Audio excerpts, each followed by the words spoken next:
Hey, everybody. Welcome. We're back.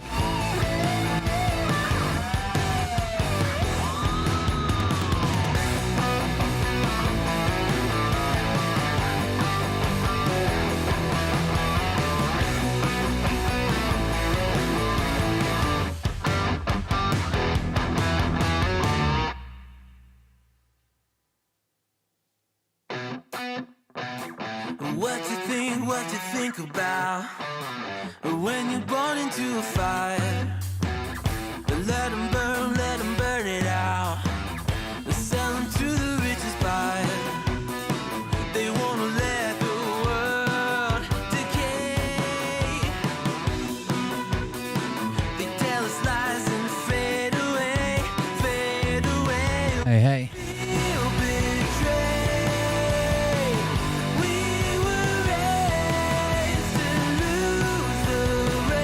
Charwayne. What's up, guys? Listen up now, because we're never dropping out. Beat the odds, beat the big house. Well, I don't want to try. The brains are bigger than the doubt. We've been thinking for ourselves, never let the truth fade away.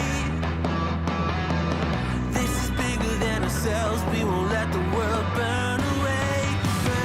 Let's see if this works. Restream.io says, Charwayne.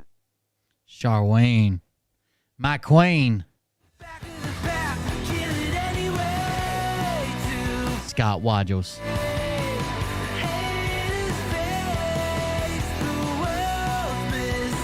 What's up, everybody? Welcome. Probably gonna make some people mad tonight.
That's true. Every day.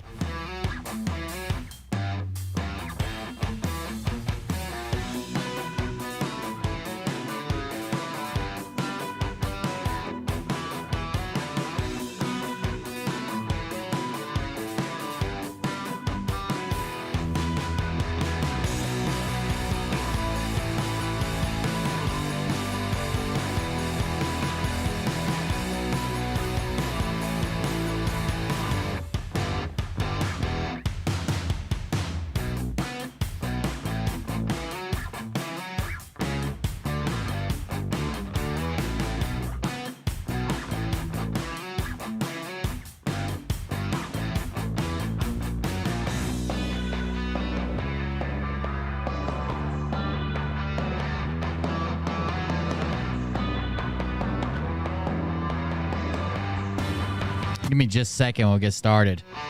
I think I forgot to share it a couple places. Or it didn't post for some reason.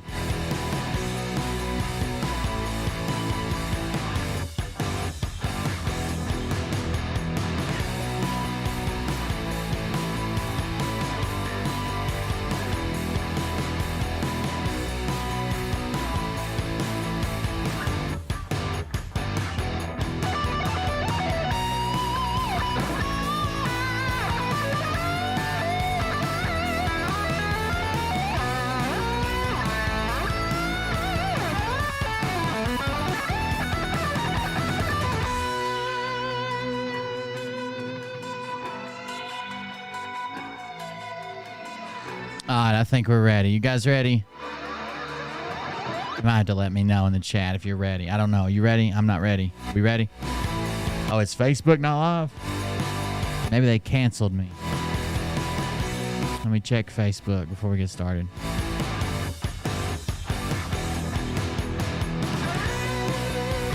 Oh, it looks like it's live. Maybe you just didn't get a notification.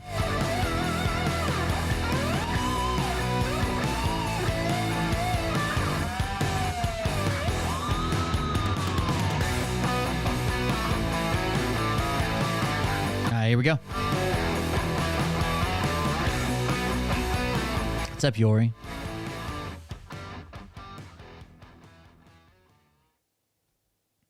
That was perfect. It ended with the music and everything. Let's roll the intro. Thank you to Intel Lady. Hey, everybody. It's Kim Cookhold here. Listen up. I know I promised my family that I wasn't going to disclose any more of my God dreams. But this very important message came through, and I have to tell you guys what's going on. Okay, in my God dreams, I was told very clearly that you must subscribe to Cold Beer Confessional. He's on YouTube and Twitch and all of the other ones. I don't know which. There's a lot of them. Subscribe and hit the bell, the notification bell. And hit the likes on it. Now listen, I don't like Cold Beer Confessional. I don't like Will Bird. I think he's an asshole. But you have to, you've got to do what God dictates in the God dreams. I fear the wrath of God, and so does Uncle Tessie. So subscribe to Cold Beer Confessional today.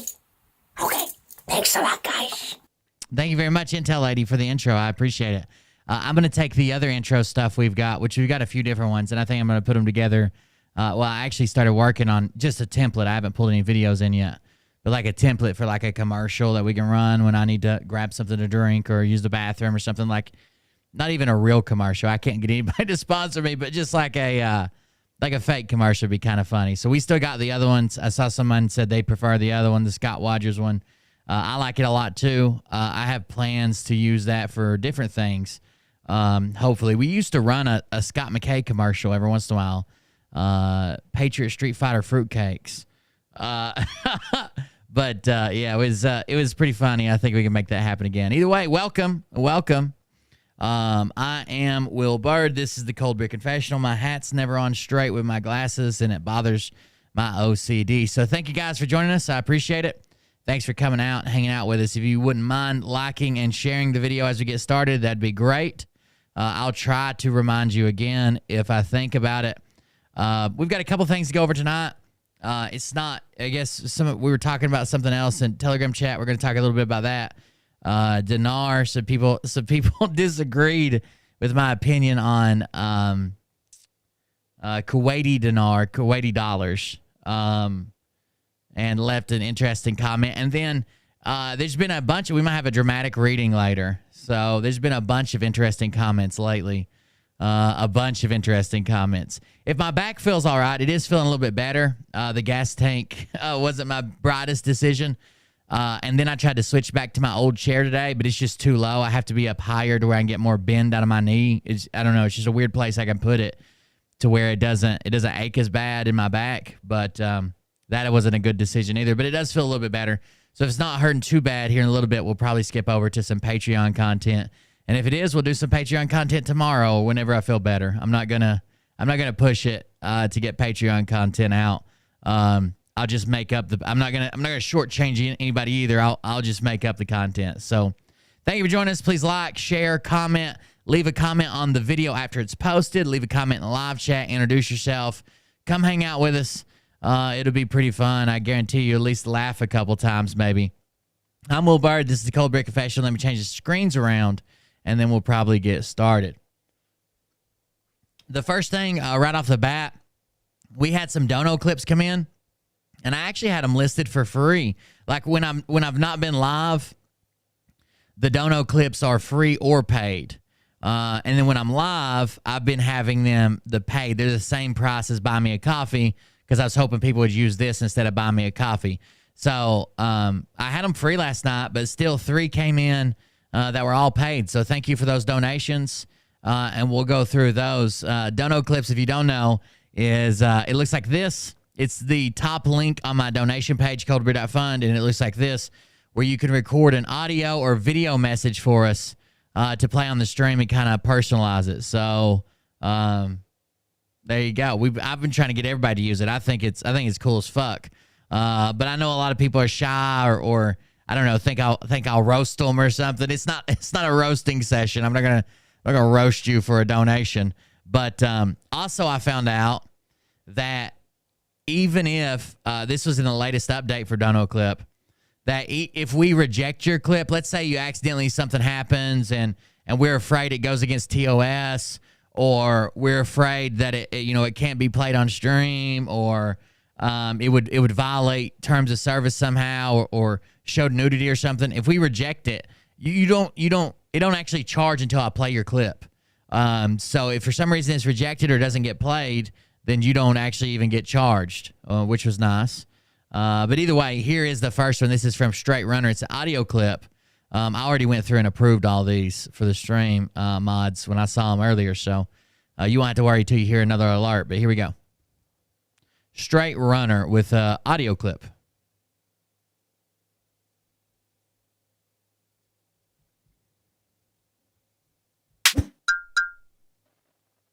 So you thought I would forget, did ya? Well, guess what, Derek Johnson? I am the undisputed Law and Order champion. Straight Runner has been calling out the grifters for wrestling matches. So thank you very much, Straight Runner. That was a $5 donation from Straight Runner. Thank you for that. I appreciate it. I'm sure somebody will take you off. He told me offline that he was interested in a no-holds-barred wrestling match with any eligible grifter. The only terms he had is you have to show up to the match, and you have to wear nothing but a light coat of baby oil and a smile. Now, I don't even know what that second part means. I'm not a big wrestling fan, but it sounds fun either way. Here is Mary Rios sending a video clip. Thank you very much, Mary Rios, for the clip. I'll grab it and we'll play it on stream. I already see my mug in it. Thank you very much. There's merch in the stream and the clips.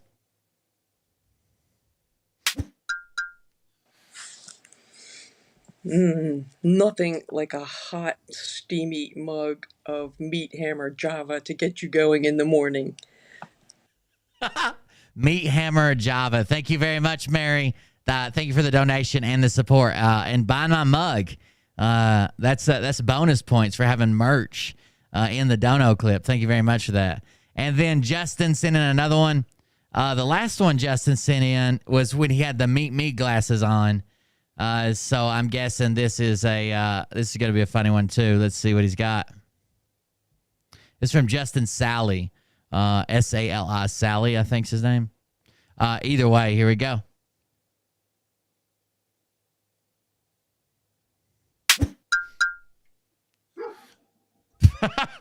That's a drill.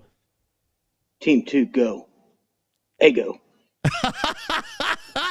He's doing it. Phil's. I talked over it, so I'm gonna play it again. But he's doing Phil's famous Intel, his accidental Intel thing from his laptop. He called him in on his drill. He says, "Team 1 go, Team 2 go," and then I think we even get an ego in there. So here we go. I'm gonna play it again. I won't talk over it this time.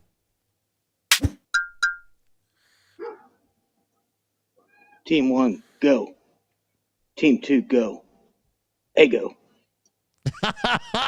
Ego. Bravo, team. Move. Stack. Stop. Left. Go. Extract. Let go my ego. Phil, where you had literally had the point of view as if you were his ball sack. That's always a good video. I used to have this video. I told people I made it, but I didn't. And it would say, "Man, you won't believe the angle I got of the eclipse."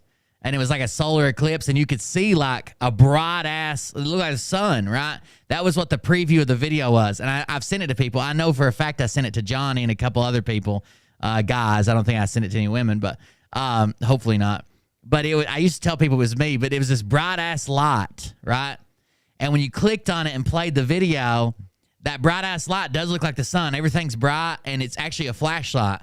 But it's so bright going straight in the lens, it does look like the sun. And then like you see like a shadow start moving across the light. It looks like an eclipse. But then you start to notice that the shadow has a little bit of detail, including pubic hairs. And slowly, as you're watching the video, a ball sack goes across the light and blacks it out and then moves off the other side. It is so funny when you get people with that. And then they would always say something like, "Oh, I saw your eclipse." And I would say, "Yeah, you wouldn't believe the angle Mariah had to lay on in the floor to get to, or you wouldn't believe the way Mariah had to lay in the floor with the camera to get that angle." Oh, that was a funny video. I wish I could show it on here, but I just can't. But like when it first starts moving, somebody got me with it years ago. Like when the eclipse happened, the last solar eclipse, somebody got me with it years ago. And then I just remember seeing like a couple pubes, and I'm like, what the fuck is that? Next thing I know, face full of ball sack. Must be what Mariah feels like every evening. Either way, again, thank you guys for joining us. Thanks for hanging out. Make sure to like, share, comment, subscribe. Go to coldbeer.fund. Even if you don't donate, that's fine. There's no need to donate, no requirement. But up at the very top of the website is very important, because I will be banned from the platforms that I broadcast on. It just happens. I've tried to stop fighting it. Luckily, this last ban, I wasn't even monetized on YouTube yet. I had all the numbers and stuff, but they had given me a strike recently that I never disputed, so I wasn't eligible. I wasn't eligible for monetization. So last time they did it, man, it took like probably 70% of my income for 90 days. It was horrible. But this time, I didn't lose a whole lot of money. I damn sure lost a whole lot of views, which adds up, ad revenue and shit, or just percentage of people who donate. But I've just learned to accept it. I'm not accepted on fucking on different platforms. They don't like what I got to say. They don't like what the people I cover have to say. So there's not a whole lot I can do. So the best thing you can do is go to coldbeer.fund. And at the very top, you can see these squares up here. We've got my Twitch, YouTube, Twitter, Instagram, Telegram, Facebook, TikTok, Rumble, and Discord. And I'm going to be honest with you, I don't really post on TikTok super often right now, because I got stuff going on with my dad and taking care of him, and I just got a lot of stuff going on. I try to post there more often. There's a bunch of drone videos and stuff over there.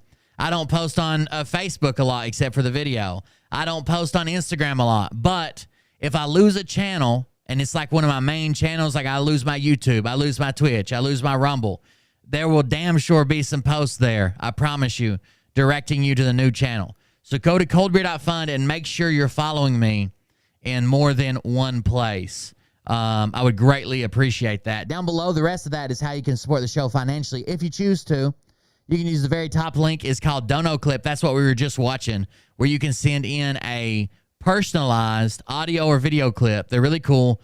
It's the same price as Buy Me a Coffee. If you're going to use Buy Me a Coffee, might as well have some fun. I'm not going to... somebody the other night said, I think he might make fun of my accent. I'm not going to make fun of you if you're sending me money for a donation. I don't know. We just like to laugh. I think it's awesome to personalize the message. So if you're going to use Buy Me a Coffee, might as well use Dono Clip, where you can leave an audio or video clip. It looks kind of like this. Select audio or video.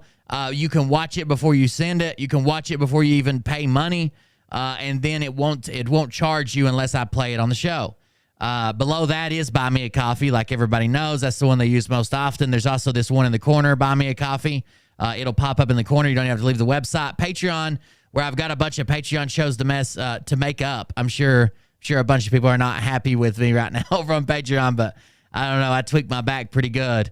The skull logo is an alternate donation site. We also have a merch site where we got T-shirts. I just got an order a couple days ago for the 3 sticker pack or whatever. I got to get that shipped out. Thank you for that order. But we got T-shirts, racerback tanks, Other t-shirts. This one has nothing. This one has the Meat Hammer glasses horizontal. This one has the Meat Hammer glasses vertical on a fake pocket, like the pocket's just drawn on. But if you don't want the Meat Hammer glasses at all, there's just the logo from the old channel Cold Beer Condemned. We've got long sleeve tees, pillows, coffee mugs, stickers. My favorite's the pillow by far. Oh God, somebody just sent one. It's Straight Runner. My favorite is the pillow by far. It's pretty cool. It's in two sizes, 18 by 18, 22 by 22. Go check it out. That mug that she was drinking at is featured there. It's got the glasses on one side, the logo on the other. It is the 15-ounce mug. I know it says 11-ounce mug measurements and 15-ounce. This one is the 15-ounce mug. It's the bigger one. I need to change that description and take out that 11-ounce part. But I don't make a whole lot of money off merch, but it's cool to see people have it. I don't know. It's kind of like, man, I hope that it's like people actually enjoy the show. People actually want to wear or show off the merch. That's a pretty cool feeling. So, yeah, thank you guys. And if you want to support through merch, that's more than fine. You get something for your donation, and I understand. Patreon, also, you get something for your donation. You get extra content if that's your thing. Dono clip is fun. We've been having a lot of fun with it. And I'll play this other one in just a second. It's just an audio clip. It's from Straight Runner. I'm sure it's fine. Let me see here. We'll play Straight Runner's audio clip, then we'll get started. Oh, someone already marked it as safe. Thank you, whoever already watched it.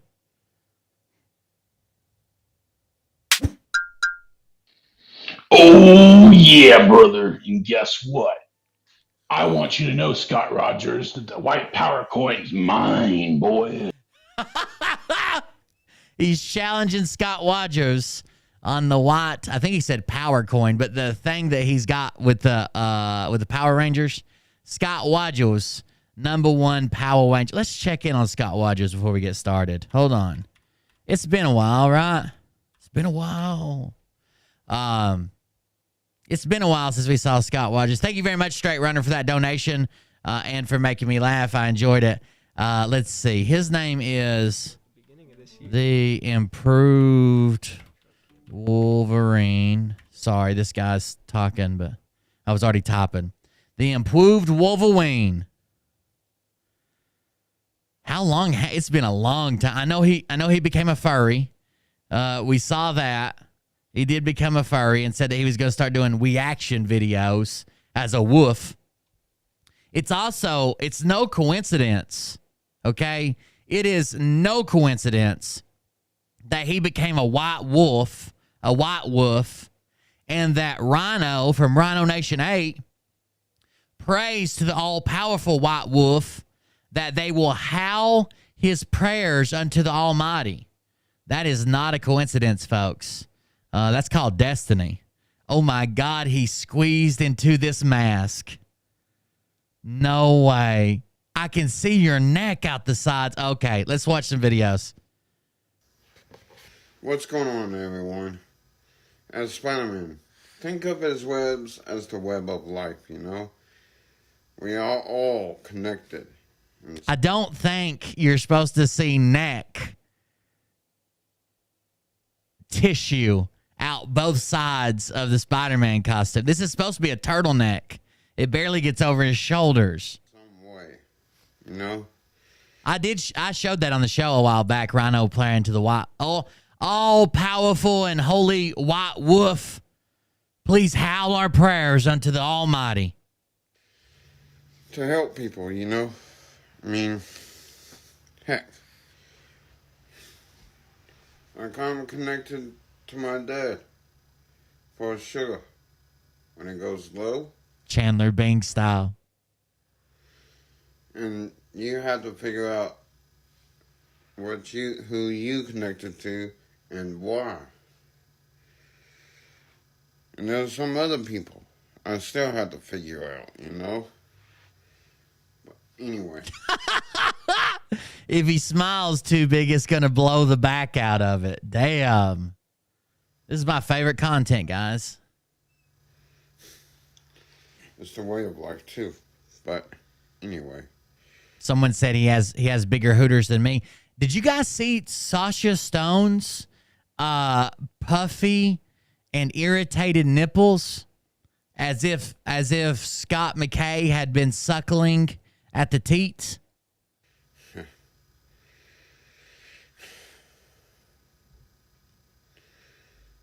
Y'all have a blessed day. I guess I may have misspoke calling it a neck. I see people correcting me in the chat. Whatever that lump of meat is between his jaws go straight down into it, and it suddenly becomes his shoulders. Whatever that furry patch there is. Whatever that is, that's what I was talking about. What's up, you guys? What's up, Spider-Man? Pray for my dad, please. He's in the hospital. They said he had a stroke. He's showing signs of it. So I know people are going to be like, oh, my God, this guy's like obviously has issues. And is that this has been a recurring lie over and over again. If his dad's in the hospital, I wish his dad the best. But there have been so many lies associated with this account and scams and raising money for charity and spending it on Amazon and it's just hard for me to believe it, and I hate that. I like to try to be like a like compassionate or empathetic, or at least pretend like I am, but who knows? You know what I mean? Like, he's lied so many times, it makes me jaded, I guess. Luckily, I was here yesterday. You went to the hospital about 11:30. And why are you doing this as Spider-Man, dude? he's not doing so well. He's not even waking up. Been at the hospital all afternoon yesterday. So last time Scott said that his dad had a heart attack, and then later on that evening, so he said he's had a heart attack. He wasn't doing good. He said stuff like, I'm scared to live alone, blah, blah, blah. And a lot of people felt really bad for him. And later on that evening, he did a live stream, and his dad just walked into the room after, like, running some errands or something or something like that. It was bad. And a lot of people called him out, and he deleted that account and made another one. That's why he's had like 30 accounts. Every time he gets called out on a scandal that doesn't go away quickly, he makes a new account. I'm back today. Might wear my White Ranger suit. I don't know yet, but might go as Spider-Man, might go as the White Angel. I do not find these people, they find me. Thank you. Or I just might wear my Spider-Man suit. But anyways, pray for my dad that he gets better. Talk to you later. I probably wouldn't do this video as Spider-Man. It makes people think it's not genuine, even if it was. Okay. You guys, This is the same day. what's up, you guys? How's it going? This video is just say you can drive in a suit like this, one piece with gloves and the feet all attached to it. Okay, so we have confirmed it's a onesie. It has one-piece gloves and the feet attached to it, which also means it has a little trap door. Now, the only question is the door in the front for a pitcher or in the back for a catcher? A mask, though. You can drive with it on. Tom, it's all about the grip. It's all about the grip. Whoa, wage. But anyways, and two, if someone's riding your butt driving down, don't brake check them. Cause look how long that neck thing is. I think he was supposed to put that on. It's rolled up. I think he was supposed to put that on before the onesie, and then those would, it would go inside of it. You know what I mean? two things might happen. One, both of y'all Oh, no. will get severely damaged. And two, that gets a person in road rage. You seen those videos where people are in a road rage? That's what would happen if you brake check them. The split down the back. It's only on it's like a front cape, like an apron. I guess that's an apron. I sound like an idiot saying a front cape. An apron. He had a stroke. And before this stroke, he had a previous one. So he had 2 strokes. The head scan confirmed it. Confirmed them both. And yeah, you can tell that. Talked to a neurologist today, me and my godmother. But anyways. Well, if your dad's really sick, I hope he gets better, Scott. You're my favorite content creator. I got Woad Wage. I need Woad Wage tips. The last time I was in a onesie, it was a combat onesie, and I had some incredible Woad Wage in Iraq. How fast he gets better and all. Combat romper. But anyways, Spider-Man out. How's it going, everyone? Y'all doing all right? Well, he does have a shirt. For y'all love bugs, happy Valentine's Day. All right. And this is 2 days later. I'm in a relationship, and she goes to a different school. You wouldn't know her, guys. For y'all women that don't have a man, don't ask me out, because sorry, chat. He's spoken for. I could see you ladies. Literally, your downstairs mouth was watering. I could tell it. Charween has wrapped this up. Scott is INDEPENDT.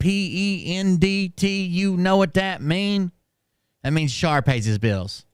am in a relationship, so peace out. And she knows who she is. How's it going, everyone? Y'all doing all right? Oh.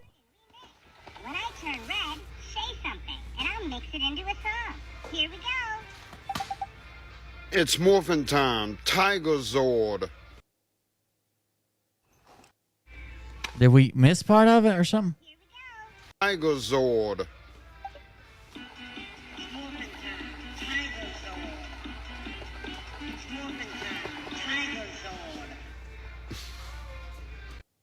All right, Scott. What's up, you? Here we go. Back to classic Scott, okay? Little bit of fuzz on top of the head, top the shoulders, atop the breasticles. Classic Scott. I've been doing some thinking lately. What if I was the owner of a restaurant? Okay. And check. Scott Wajos owns a restaurant. Homeless people come in, and I will feed the homeless. Okay. I agree. Like I've helped the homeless too, and I believe there's a percentage of people that need to be helped. Everybody should be helped initially. There's a percentage of people that need to be helped constantly. There's a larger percentage of people that need to be put back on their feet and back at work or at a job or even like a halfway house until they can afford a rent or an apartment. But if we're just going to feed the homeless, then you're just going to attract more homeless, and your restaurant's going to go under. Because I know what it's like to be homeless and hungry. Been there before. Okay. Waist high corn dogs. That's a throwback. That is a throwback, guess. And I will do that. Give them the leftovers, for free. Look, ladies, if you like it, then you should have put a wing on it. From time to time, give them free food, let them sit down. If it's hot outside, let them sit in, eat. Even if it's cold outside, let them... That is the opposite. If it's hot outside, let them come in, cool down. Even if it's cold outside. Well, there you go. This is exactly what he wears to cook. You ought to see what he stirs the gumbo with. And heat. Get him out of the weather if it's raining. All the good guys are taken. That's what I always hear.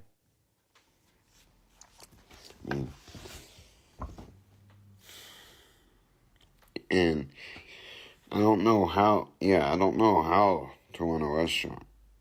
It can be hard, but I gotta try something. I don't know how to run a restaurant. It could be hard, but I got to do something. And what's the first step? Buy a restaurant. I would like to help the homeless anyways. So, talk to y'all later. Homeless restaurant. Good idea. Oh, man. That machine's about to fire. I know what to do. By the power of the morphin. Oh, his wash machine's catching on fire. I don't know if you guys know, but that's how I lost my legs. It was a combat insertion with the Navy Rangers, and we jumped out of a Black Hawk at 130,000 feet. We opened our parachutes at about 500 feet. I had a heart attack midair. Heart stopped. The doctor that was also parachuting with me, it was a tandem setup, checked and said, yes, your heart stopped, sir. Clinic. I didn't hear this. I saw it later on the recording that had to be deleted because it's classified. Because somehow I opened my parachute with a stopped heart and landed directly in an enemy wasp machine. The most dangerous weapon of mass destruction, if you ask me. Ripped both my legs clean off. Surprisingly, if I wouldn't have had the heart attack, I'd still be in. Oh, man. That machine's about to fire. I know what to do. By the power of the morphin grid. Dragon dagger. Energy shield.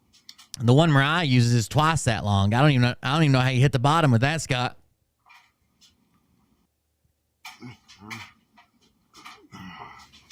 All right, machine.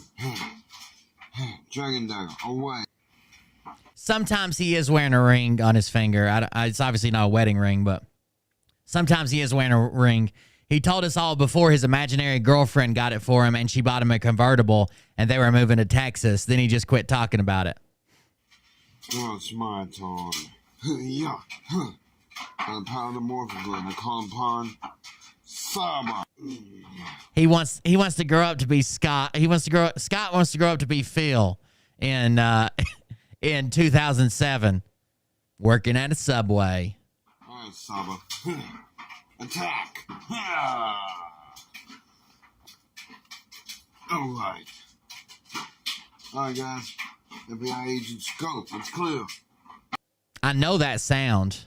Because I constantly hear it at the office because our wash machine and dryer's down here.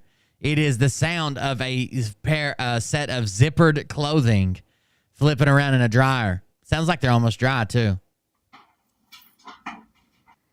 The big tripod from Cincinnati. Oh, here we go. What's up, everyone? How's it going? Who needs a full costume as a party? This guy is, so I guess we got a lot of new fans since the last time. It's been a long time since we covered it. This guy's name is Scott Wadros, and he does seem to have a disability. And when I first found him, I thought, oh man, at least he's expressing himself. He's doing this. But then it turned out he was scamming a lot of people. Now, this is my favorite content on the internet. He is my hero. I hope to one day be Scott Wadros. But I found out he was scamming a bunch of people. He sent a bunch of unsolicited nudes to people's wives and a couple minors. He has this weird control aspect where he tries to control people when they come up on his panel, and then when they won't befriend him, then he plays the disability card. He cussed some woman out. He started a couple of charity fundraisers, then stole the money and went and just bought a bunch of stupid shit and then deleted those accounts. Like, yeah, he obviously has his own issues, but he's also using those to his advantage to scam people. It was actually pretty bad at one time. So we just check in on him from time to time. What's up, everyone? How's it going? Who needs a full costume as a furry? Who needs a full costume as a furry? Really? Once you get your penis out, what you can't wear the pants already. Who needs a full costume? That's like saying you need a sweater for the swimming pool. If you're going to be a furry, who needs a full costume? Nobody. Well, you need the mask and the paws. If you want to, you can have... We mostly check into him. I mean, a lot of his content's funny, genuinely funny. I hope he keeps making it. I hope he succeeds or whatever.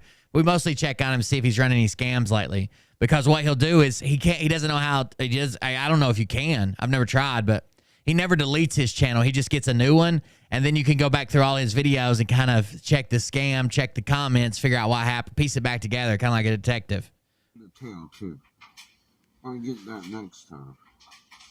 But this is how. Luckily, he's got the gloves. That's the dog. The dog's man. Someone said they do have some nice tails on Amazon. I think you plug them in somewhere. This is going to be looking good. Looking good. And with the gloves, give the full finger. See ya.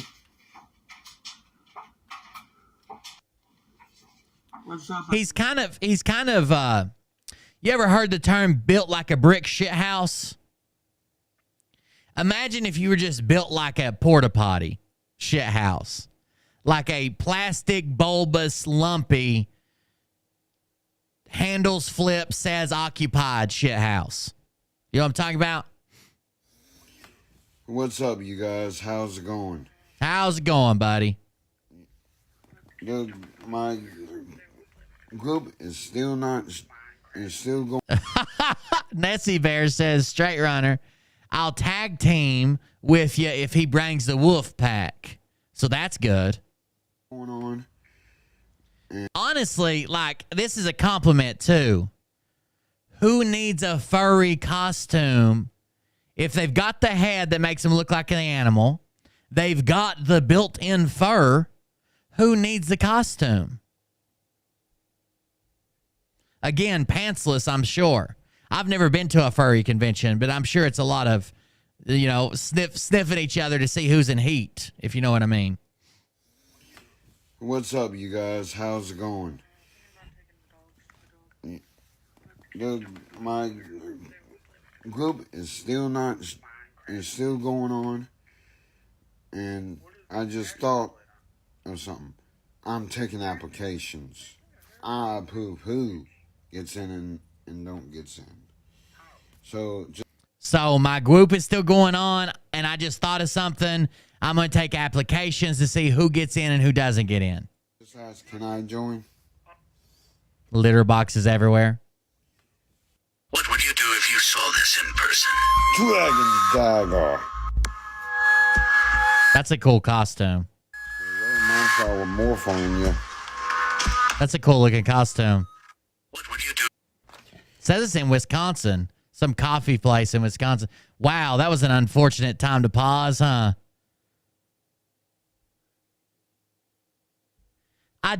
Before we move on, I do have a legitimate question. I'm not being mean at all. Are there any hairy women in chat?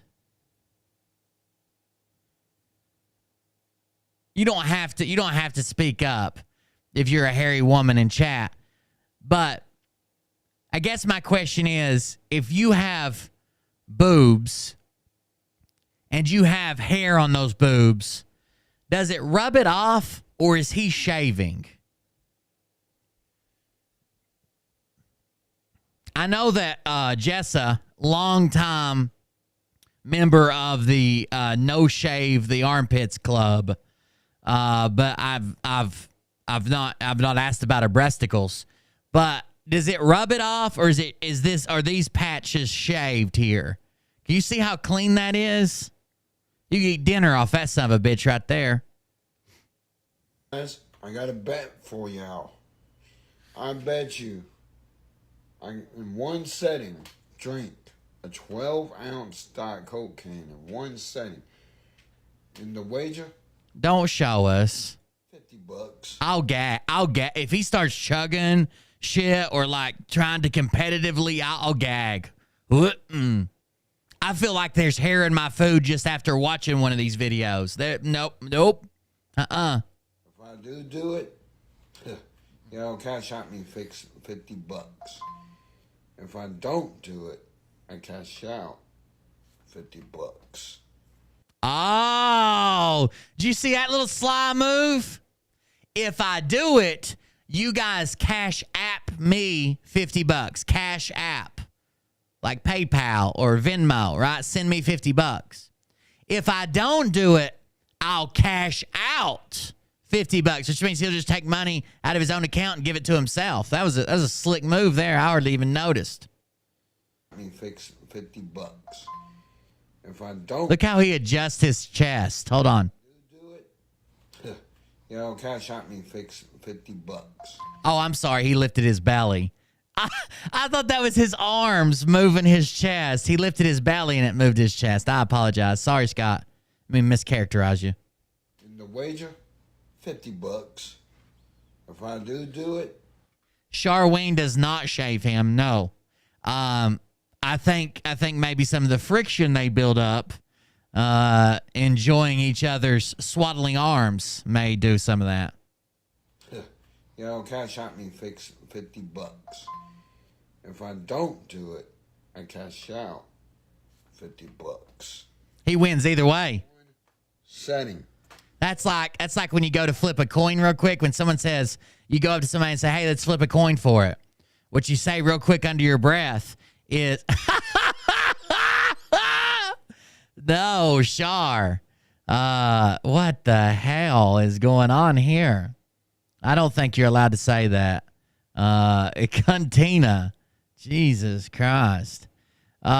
It's like when you're going to flip a coin, you run up to somebody real quick and say, heads I win, tails you lose. And then when you flip it, you say, oh, tails you lose. You know, and they don't, a lot of times people don't even catch it. I've done it a bunch. Puzzle it. What y'all think?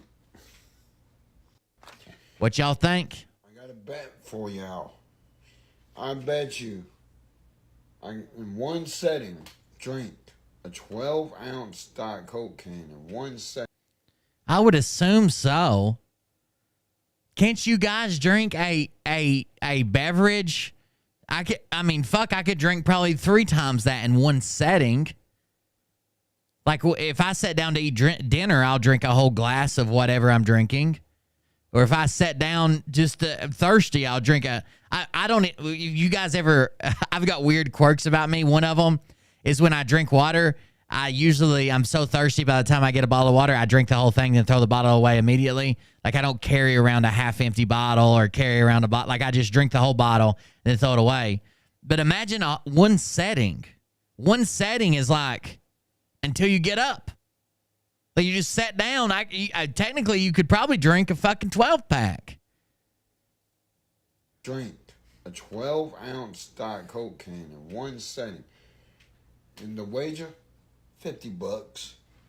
If I do it, y'all cash out me $50.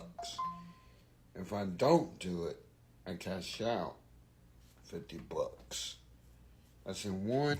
Texan trumpet. Here you go. Here, let's do this text-to-speech. The Texan trumpet says, nice nips, I guess. Nice nips, I guess. Setting. Thank you very much. It. What y'all think? All right, you guys. Here we go. But Up the can. $50 right here. Let me get focused here. One setting. All right. And 3, 2. Does. Oh, text-to-speech that one too. This guy says, so does Charween motorboat, Scotty? Are they built for speed? Comfort? Are they built for speed or comfort? One.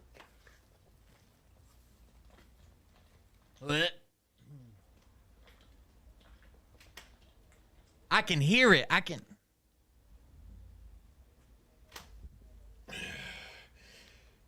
think y'all just owe me $50. Yep, you owe me. There are people in the chat insinuating that they masturbated to this. It says, not my proudest tug. Not my proudest tug, but I'm here. I'm a good soldier. Junk. A whole can. Yep, under a minute. Under a minute. That's pretty good. Yeah, if you're trying to die of heart disease. Wow. Wow. I want to find the one where he introduces the furry. Is this it? This is the last one we'll watch if this is it. I got something to tell you and something to show you. I've got nipples, fucker. Could you milk me? We need to clean up the environment, you know? Okay, so here's how we start off this. Okay, guys, I got something to say. We need to clean up the environment. The environment is dirty, and we need to clean up the environment. Okay, check. What's next? Might be underway, but maybe you could take some litter and patchwork quilt yourself a shirt. we need to do better. We need to do our part. We all need to do our part. We all live here. It's time to take care of Mother Oath. And also, I'm going to go around.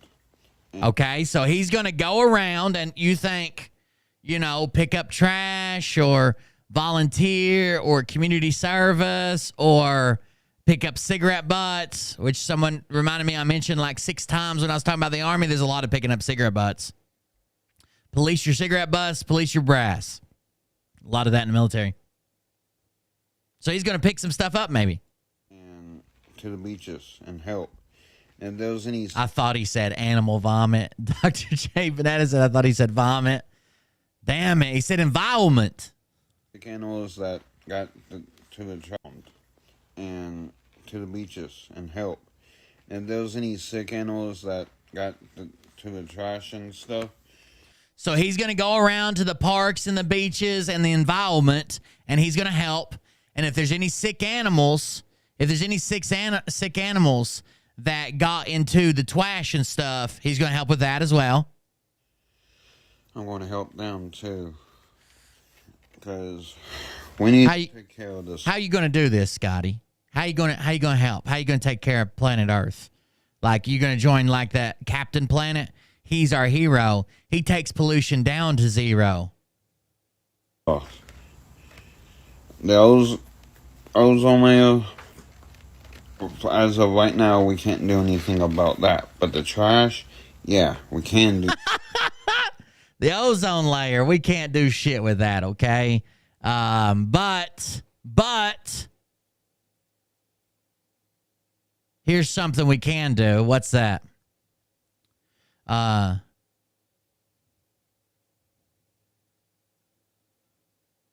think he says, what's he say? Going to take pollution down to 0.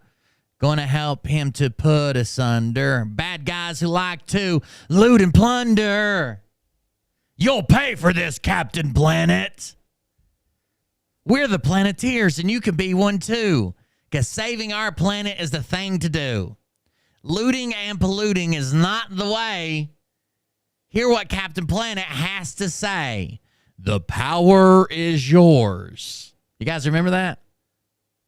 Okay, back to what Scott's going to do to help the animals and the environment. Sorry, I got sidetracked. Something about the trash. And to show you, I'm going to pause to put it on. Okay, to show us what he's going to do about the trash, he's going to pause. He's going to pause and show us what he's going to do about the trash. I expect him to come back with one of those stick poker things for picking up litter. a reflective vest, maybe a hat that says litter patrol or trash that ass up or something like that.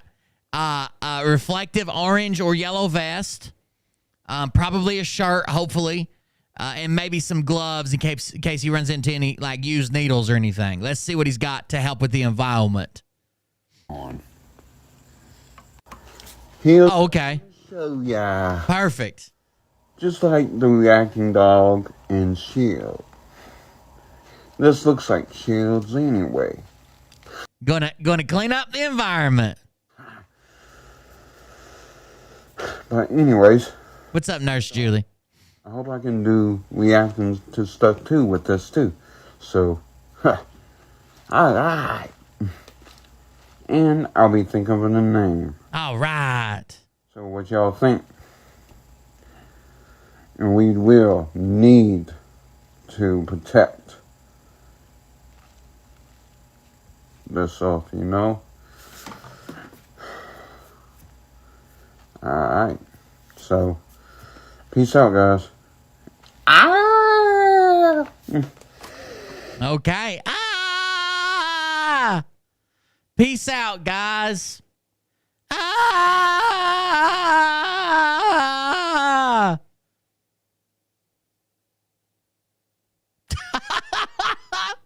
Sound just like the great White Wolf. White Wolf. Are you guys that picture y'all are sharing of Carrie on the boat? That can't be real, is it? Y'all, I thought it was just a joke and I laughed. I thought it was funny. But now people are sharing it as if it's real. Now people are sharing it as if it's real. Where'd y'all get that picture? That can't be real. There's no fucking way. I can't show it. I can't fucking show it. Yes, it's her. No way. No way. Hold on. I'll have to edit it. Let me save it or something. I can't show it as is. There's no way. I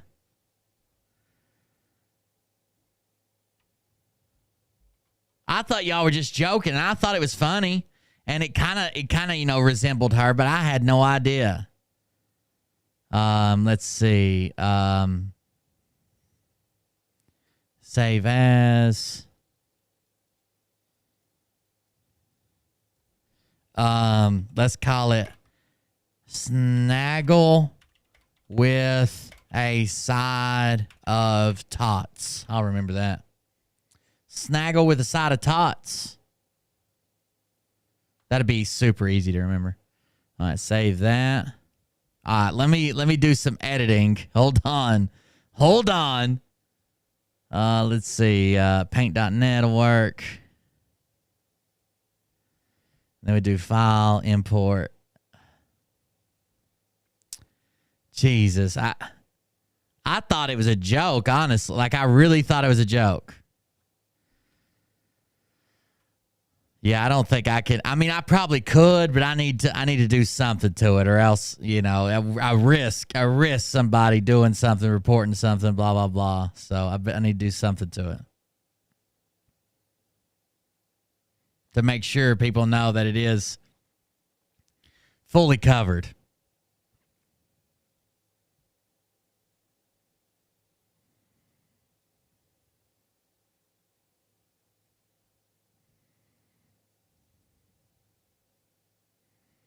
Jesus Christ. Y'all are wild, dude. Oh. Hold on. Chill. We'll get there. It's okay. No need to freak out. We got it.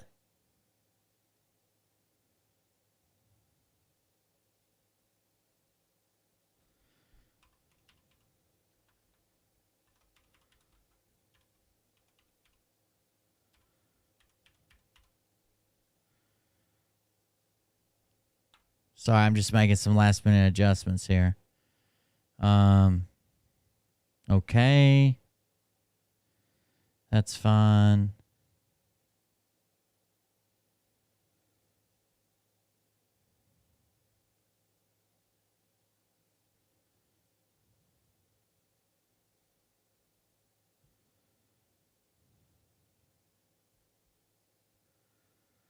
All right, let's do this. Boom, boom, boom. New. All right. FX. Sorry, I want to make sure it's taken care of before I get banned here. Jesus Christ. Y'all are wild. Oh. I know everybody wants to see it. We'll get there. I promise.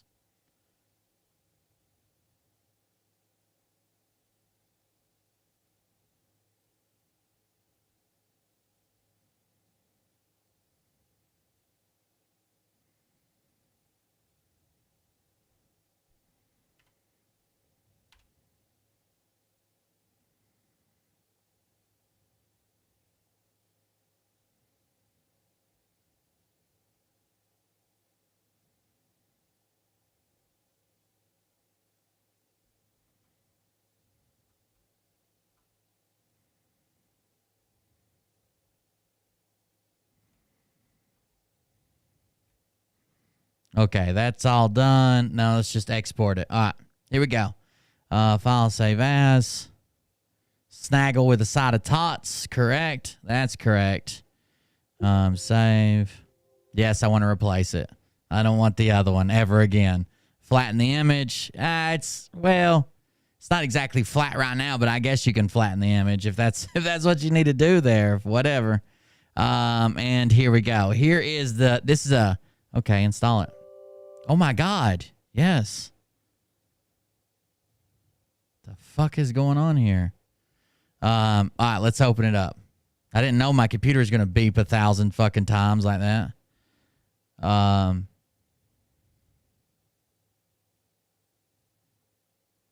So this is the post that's circulating on Phil's thing. Peace out, folks. First, I love you with this, the upstanding mother of two girls, classless. You fools better wake up. Now, I don't know when this was from or when this happened or what's going on, but this is the picture that's been circulating all over social media. I don't know how it was found. I don't know where it came from. I don't know what happened. But underneath it, I'm not trying to insinuate that or lie or anything and say like she's fully nude. Underneath it are pasties, okay? Like star-shaped pasties. Like you would see at like a strip club that don't exactly allow nudity. It's like stickers, right? That cover your nipples.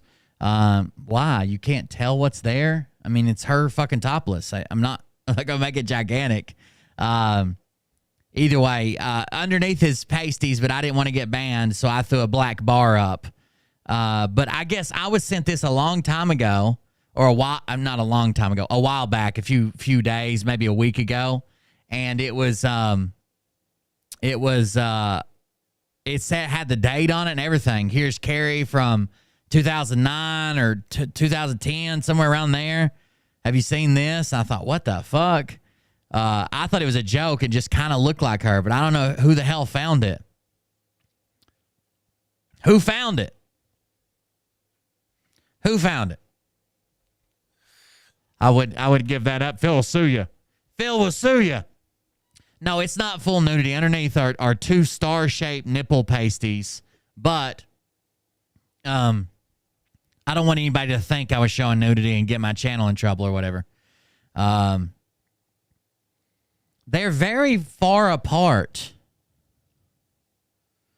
Like a sloth size. Like that thing from Ice Age. That's a sloth, isn't it? The thing from Ice Age. What is he? Like it's like they're mad at each other and they're standing in opposite rooms in the house. I'm not apologizing. You fucking apologize. I'll stand over here all day. So it is what it is. Sid the Sloth. Yes, Sid. They're very far apart. That's my compliment I've got.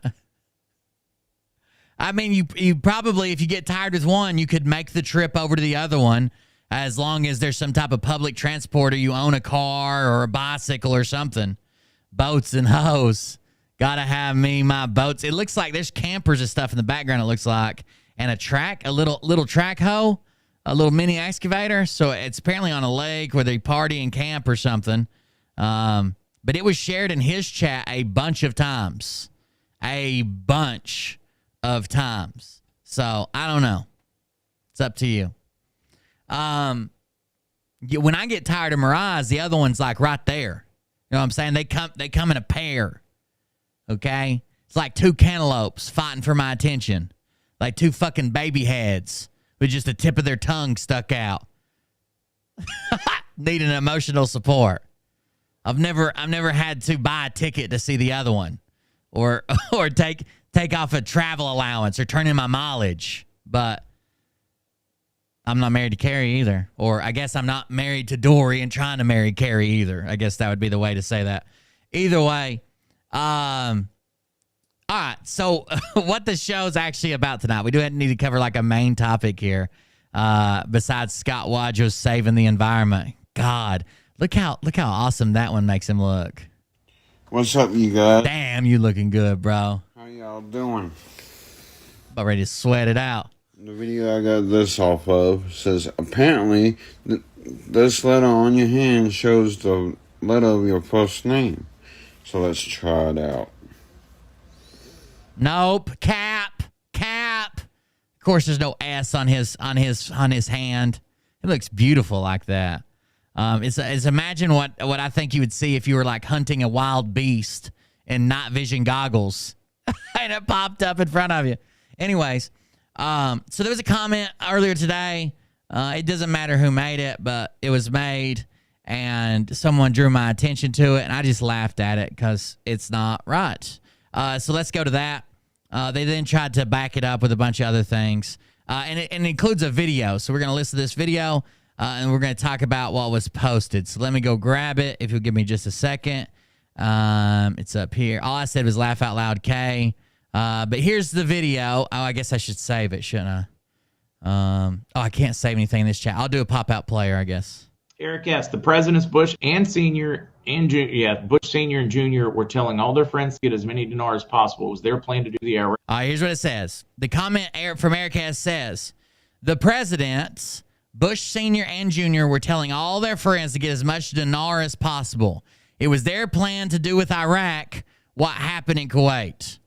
Now, this is just some internet dude saying it. I think I'm told that this guy is supposed to be plan to civilians found.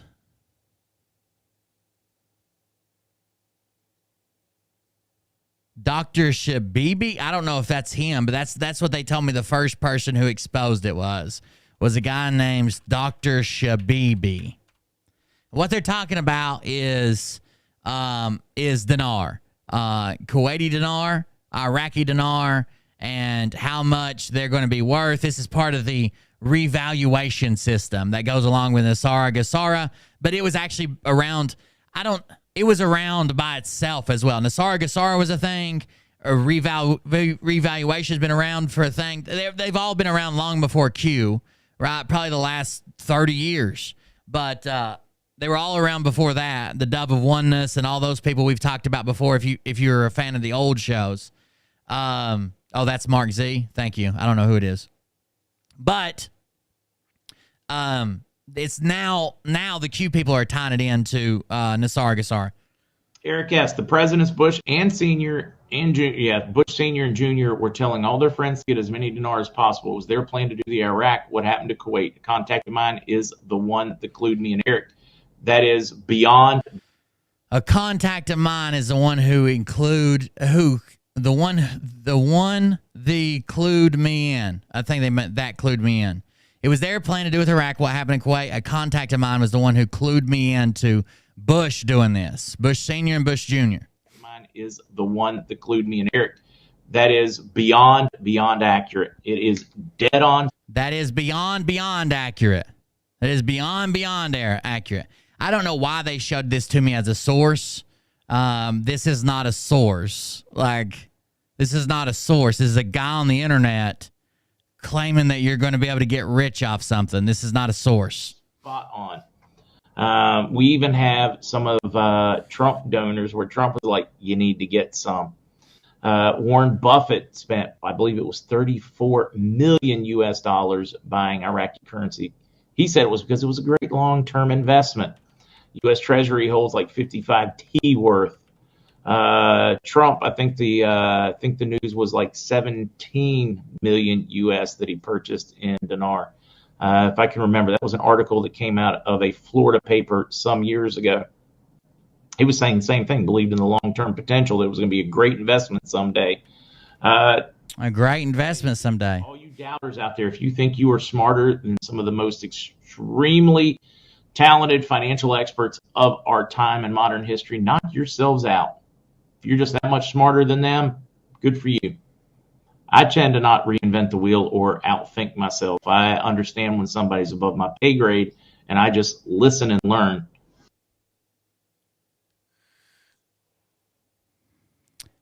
First of all, I don't think that I've been looking and looking and looking and looking to find any reputable source that says that Warren Buffett bought into Iraqi dinar.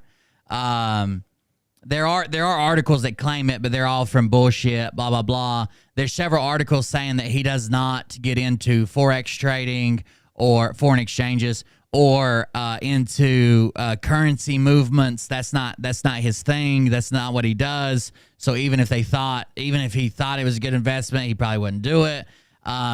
There are Twitter accounts that claim this. There are shitty news websites that claim this, that like put it up with like a dash, whatever, from Warren Buffett. But I haven't found any actual evidence. So let's talk about it.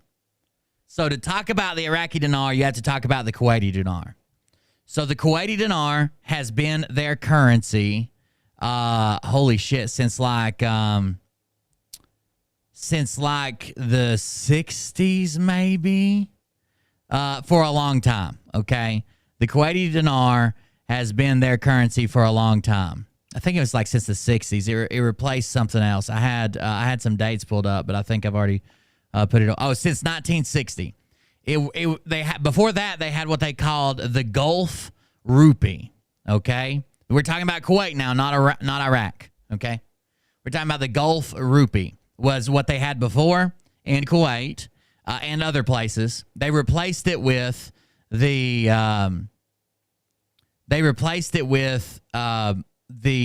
Kuwait dinar.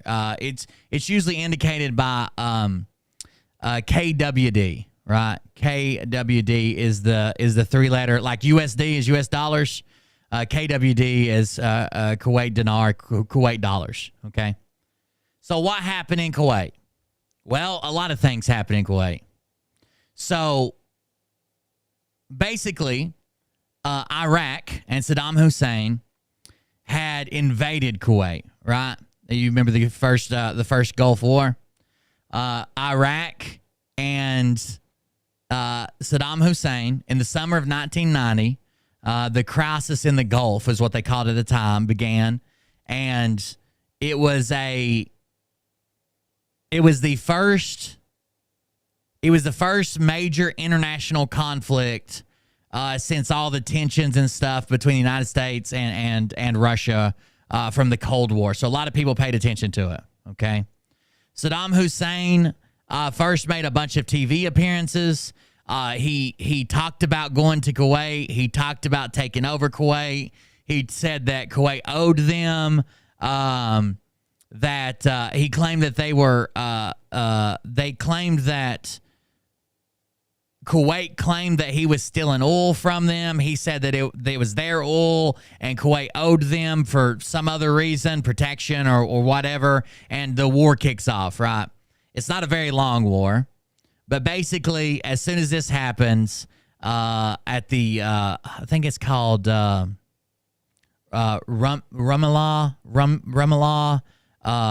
oil field, which is basically at the border between the two countries. There's an oil field. It's spelled R-U-M. I can see the sign. A-Y-L-A-H, I believe. Rumula. That's what they were talking about, the stealing the oil. That was a big point of contention. It lies right on the border. And then in the first part of August, somewhere around there, Iraq invades Kuwait, right? There is a big bombing on Kuwait City. During this, while this invasion is going on, like basically right before the invasion, there's a big bombing in Kuwait City. It kills like 4,000 Kuwaitis, and they take in. When Iraq first comes in, they basically are treated. They took the country over in no time, right? The whole country. There was not a whole lot of defense there. Iraq had been building up Soviet-style weapon systems and tanks and this, that, whatever. They took it over in no time. When they get there, Saddam Hussein, basically, him and his party declare the Kuwaiti dollar the same as the Iraqi dollar. I'm saying dollar instead of dinar, but it's the same. Ramallah. Thank you. I couldn't remember how to say it. They declare the Kuwaiti dollar even. Someone bought you 2 6-packs. Great show tonight. Thank you very much. I appreciate the donation and the support. They declare the Kuwaiti dollar even with the Iraqi dollar, which it wasn't, but that's the way they were treating it while they were occupying Kuwait.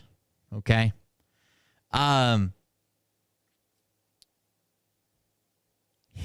Saddam Hussein kind of overstepped his bounds, right? He didn't really have the military to dominate the entire Middle East. He didn't have the power to hold Kuwait and Iraq. If he had held Kuwait, someone would have invaded northern Iraq. He didn't have the military size to occupy 2 countries. And with Iran and the U.S. and everybody on his border, there wasn't a whole lot he could do, right? So he went in, ran down, but they kind of knew that his eyes were bigger than his mouth, like the saying says. So he knew he couldn't really hold 2. So this was never going to last for a long time, and I think they knew that. When the Iraqi troops went in, they almost treated it like they were fucking like pirates from back in the day. It didn't look like an army because Iraq was fucking pillaging, right? They were robbing, they were stealing. It wasn't like when you see like U.S. troops go somewhere, or Canadian troops go somewhere, or NATO troops. Typically, there'll be events like that, but they are far and few between. The majority of these people were pillaging. After the takeover, they were pillaging, they were robbing, they were taking, including so much as even Kuwait's central bank. Okay, they end up robbing Kuwait's central bank. This is at a time when they kind of knew it was unsustainable to hold Kuwait and Iraq. They kind of knew that it was unsustainable. They end up robbing the central bank. So, Kuwait at this time, between the bombings, the raids, the invasion, most people in Kuwait have no running water, and no electricity. That's also affecting the troops as well, right? Because the troops are basically living in these areas. They're not having running water and stuff. It was kind of a setup for disaster. And then everybody knows what happened in the Gulf War. Like it took a couple days and the war was over. Once the U.S. decided to side with Kuwait and put troops on the ground, it was basically over in a couple days. There's even claims that some of the the skirmish that was there, some of the little skirmish there was even like strategic. Like, you better not come back. Like there's even claims that like retreating soldiers were just annihilated, right? Bombing runs on retreating soldiers. They were trying to give up, and we wanted a message sent that you're not going to fuck with Kuwait again. Now, Kuwait is very wealthy, extremely wealthy, and they had a lot of money. They had a lot of money. The country's wealthy. It's an oil country. When you go to Kuwait City, a lot of times when you fly to go to Iraq, you'll land in Kuwait City. It looks like fucking Las Vegas, man. It's crazy. It looks like Las Vegas. Iraq at one time had the world's fourth largest military. It lost half of it. It lost half of it during this that's going on. But it's all older Soviet era shit. It's not always how many pieces you've got. It's how you command the pieces, how much they all laid down their arms at once. Like, just because you have a 1,000,000-man army or whatever, if another country shows up and you're trampling each other to run away, it doesn't really matter. They didn't have the manpower of the caliber that could hold two countries, I guess I should say. They had the fourth largest army at one time.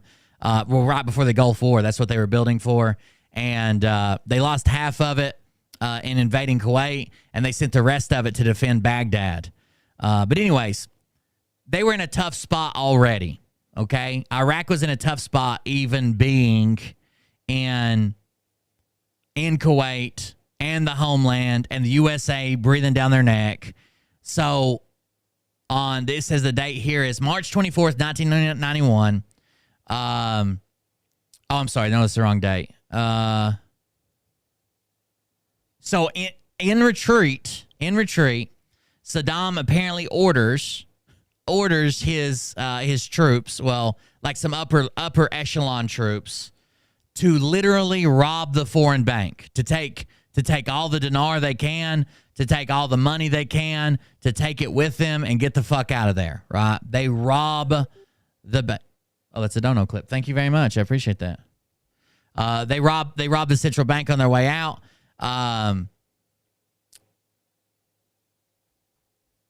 And take all that money with them. It was a gigantic bank heist of the Kuwaiti central bank. They take all of it, right? Because of this, there were tons of price fluctuations at the time. There was horrible price fluctuations at the time. So even though Kuwait at the time had a very strong economy, with them being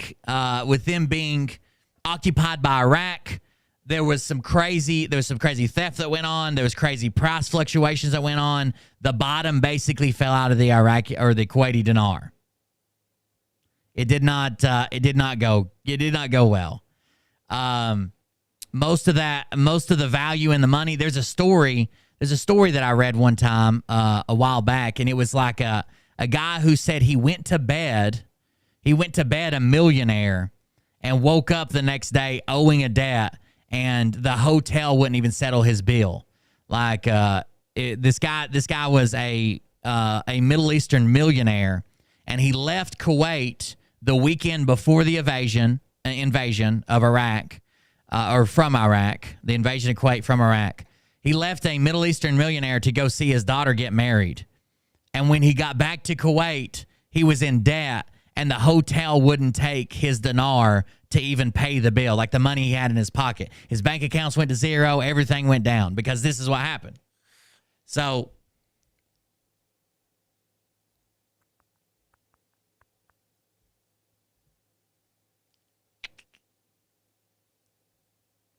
Iraq decided to declare Kuwait's dinar invalid right before they left. Okay? Before they left, they decided to declare Kuwaiti dollars invalid. And set a deadline for everybody to turn in their Kuwaiti dinar. Okay? They said, okay, here is the day that we're going to take it from you. This was in September of 1990, so still during the invasion. They said, this money's worthless. You got to use Iraqi dinar now. This is before they got ran out of the country. You got to use Iraqi dinar. And they set up a deadline for a 1-to-1 exchange for Iraqi money. The government came out and made an official announcement. It was on the news. It was broadcast. This country was occupied. They were told that their money was no good. They needed to come change it in with Iraqi dinar. They did a one-for-one basis, is what they told people. I don't know how this exchange actually took place. Did they give people one-to-one? Did they just take their shit? Did they steal their shit? I don't know. This is what the government officially said of Iraq. They did a one-to-one basis for the exchange, and they told people that they had basically a month. No, it was like a week, because it was like the end of September to the October, the very first week of October. They had like a week or 8 days or 10 days or some shit to change it all in, and that was it. Then you were just holding worthless dollars. After that date, the dinar, the Kuwaiti dollar, would be considered worthless. They basically dismantled all the Kuwaiti institutions while they were there. They invaded in August. In September, they declared, here's the timeline. They invaded in August. In September 24th, they declared Kuwaiti dollars worthless. They gave people until October 6th a one-to-one exchange. They tried to annex Kuwait, right? They tried to make Kuwait part of Iraq, and part of that's the reason they changed the money over. They wanted them using the Iraqi money. They wanted them to use the Iraqi money because they were trying to annex the country. That didn't happen. They took out, Kuwait had no government. They had no military. Kuwait has an in-house national airline. They took it out. I see you. I see you sent me an email. They took out their national airline, and they started calling Kuwait the 19th province of Iraq. So Iraq had 18 provinces at the time. They started calling it the 19th province. They claimed they did this because they didn't want duality of currency, right? They didn't want two currencies floating around that can compete against each other. I think most people believe it was more of cohesiveness. If we take away their government, we take away their power, we take away their water, we put this infrastructure back, we come back with our dollar, they're going to be us, right? There's less of an argument that they're their own country, they're going to be us. The government claimed that it was, to get rid of the duality of currency in the country. Okay. When the invasion started, the day before the invasion, Iraqi dinar was worth $3.22, and Kuwaiti dinar was worth $3.45. Those are the official rates the day before the invasion. But the Kuwaiti dinar could be sold on international marketplaces, and the Iraqi dinar could not. You couldn't convert it, right? You still can't convert it. You have to do some. Yeah, well, I guess you can now. For a long time, you still couldn't convert it. You had to do some steps around. You had to change money 2 or 3 times to even buy dinar at official and licensed markets. They thought that at the time there was a small black market for Kuwaiti dollars. They thought that maybe devaluing it would help with this black market. It didn't seem like it did. It didn't seem like it helped the Iraqi dinar at all. And the Kuwaiti dinar, they said it was worthless, but I mean, it's still listed on exchanges. It's still listed. It's still listed for trade. It's still listed for sale. They were told by the Commerce Exterior official said no banks will accept or quote or trade either in Iraqi or Kuwaiti dinars. That would be forbidden under the freeze on Kuwaiti and Iraqi assets adopted by France and other European countries. The Paris-based official said in an interview. So out of France comes the announcement they're not going to trade in any of this because of what's going on. There was an economic embargo. Not only were they trying to slow down what Iraqi dollars, like right now we have embargoes, we have stuff going on in Russia, right? But if Russia went and robbed the Ukrainian bank, or we suspected they seized Ukrainian funds or Ukrainian whatever, barrels of oil or bushels of wheat, we would probably put a hold on both of them, especially if we knew that Russia was selling it.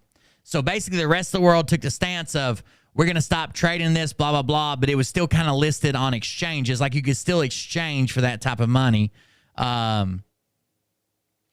And exchange for U.S. dollars or whatever if you were on a money market exchange. This was back during the 90s. Not everybody was on the internet or fucking around like, well, this was in 90. So very few people probably had access to those markets anyways.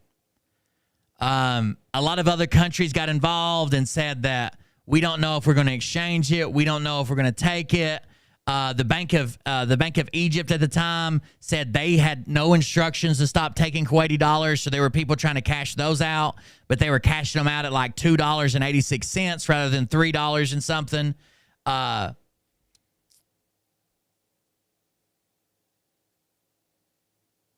It was rough. It was rough for a while. Especially, imagine being a Kuwaiti citizen overseas, like that story I just told you about the guy who went broke overseas.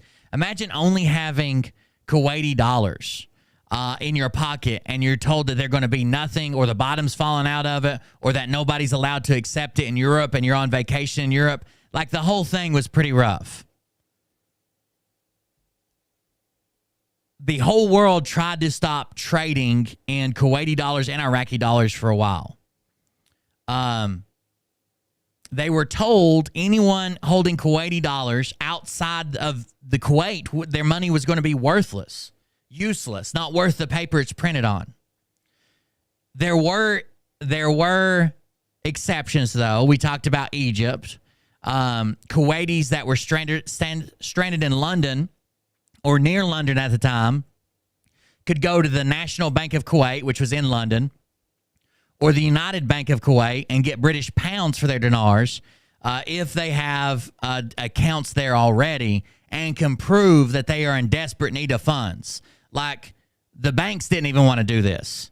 The banks didn't even want to do this shit. But if you could prove that you were going to be put in a hardship, you're stranding possibly hundreds of thousands of people away from their home, and they just went from wealthy, obviously wealthy enough to travel to foreign countries, to zero. So they didn't want to do it. You had to prove a hardship to even exchange it at the time.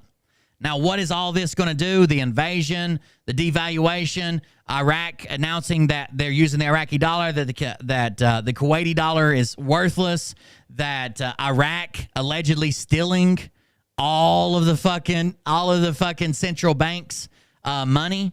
What would all that do to the price? Well, of course, it's going to drive it down towards zero. Towards zero. It started racing down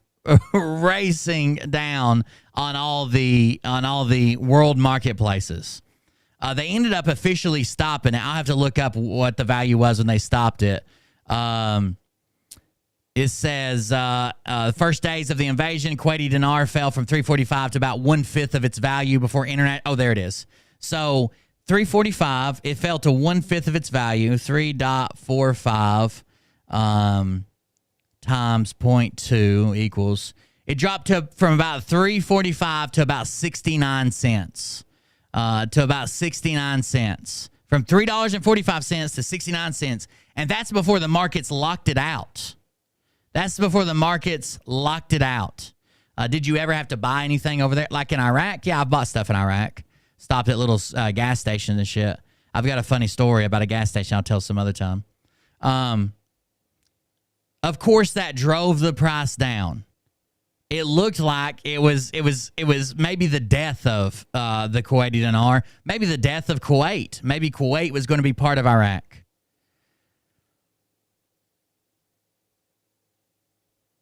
Then America steps in.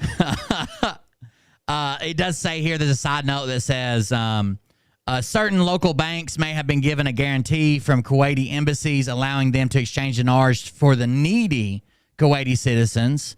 But it would be impossible. So this is when when your money loses all value, okay? And we've talked about this possibly happening in the U.S., possibly happening in other places. This is when your money loses all value. This paragraph right here, this sentence right here. It would be impossible for Kuwaiti governments in exile, because they're not in charge. Iraq is. They've been ousted. A Kuwaiti government in exile to honor all of their currency.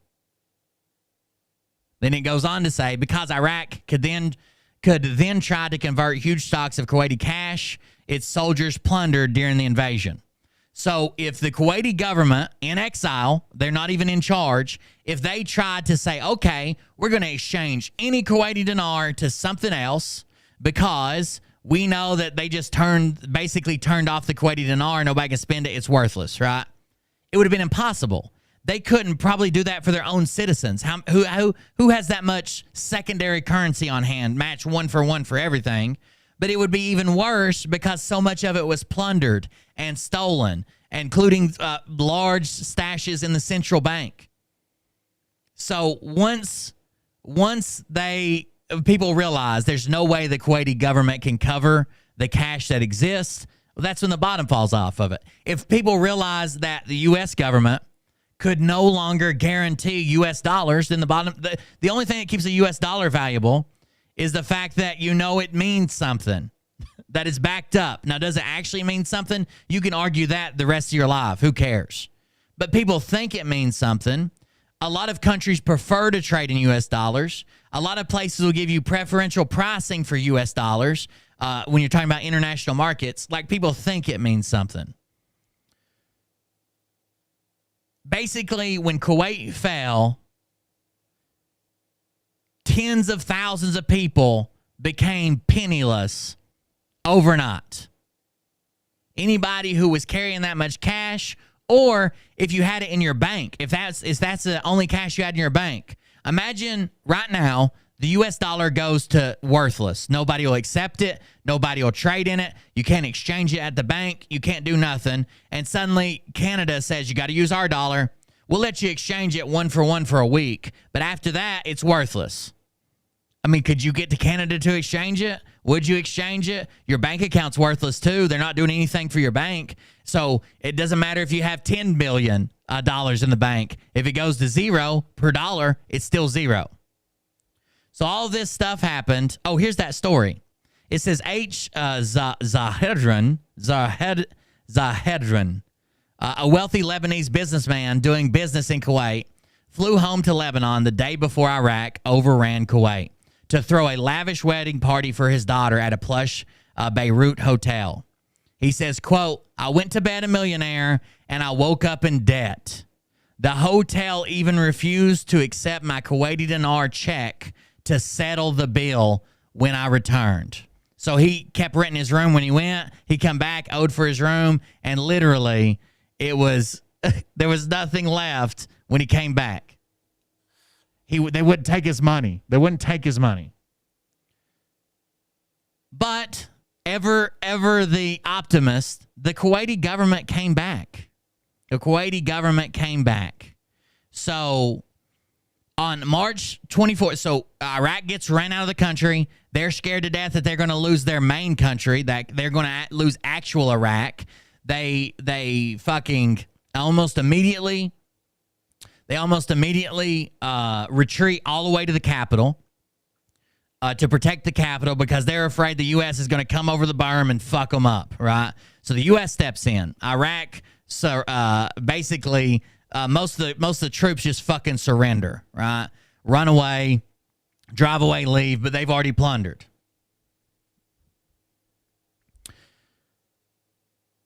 On March the 4th, or March the 24th of 1991, the central bank, so Kuwait's government comes back. Kuwait, the U.S. helps them rebuild some, gets them off their feet. The government's reinstalled. Everything's going back, and U.S. is pulling security for them. We still have bases there. Ali Asaleen and a couple other. On March 24th, 1991, they're able to get back together, and they revive the current Kuwaiti dinar, okay? They revive the current Kuwaiti dinar. The exchange rate when they come back to the Kuwaiti dinar is 347. When they launch back, is 347. Now, Kuwaiti dinar do not rely on market value, on open market value. Their value doesn't fluctuate. Their country sets the value of their dollar, and that's just it, right? Our dollar, we get inflation, we do this, we do that. We kind of let our dollar ride it out, okay? Some foreign countries just say, okay, no, ours is set here. Ours is set here. Ours is set here. But on the official exchange, that day when they relaunch the dinar, it comes out at $3.47. Okay? Now, Kuwait, knowing that Iraq probably had a shit ton of their money from robbing the central bank and looting and plundering of the soldiers and everything else, they also start a new issue of banknotes. I think they start a couple new issues of banknotes and shortly begin to not honor the older banknotes, right? So they come out with the fourth and fifth issues, I think, of banknotes. That's why there are some super, super fucking rare, like collector rare Kuwaiti banknotes. Because they were the third issue, which was from 68 up till 86, maybe. No, they came out in 86 under the law of the 6832 law. They were like the $20 dinar, the brown paper $20 dinar, actually worth like collector's amounts of money because they don't do that. So when they came back, there was a reevaluation. Basically, the government did it and had to put their price back to what it was. But for the short time that Iraq was there,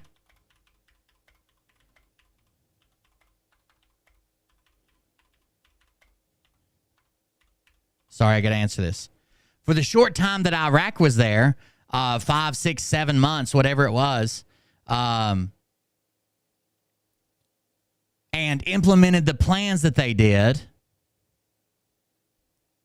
their dollar was basically either worthless or plummeting until Iraq was removed from that country. Did their money come back? So if you look at that on a chart, you would see their money was doing good.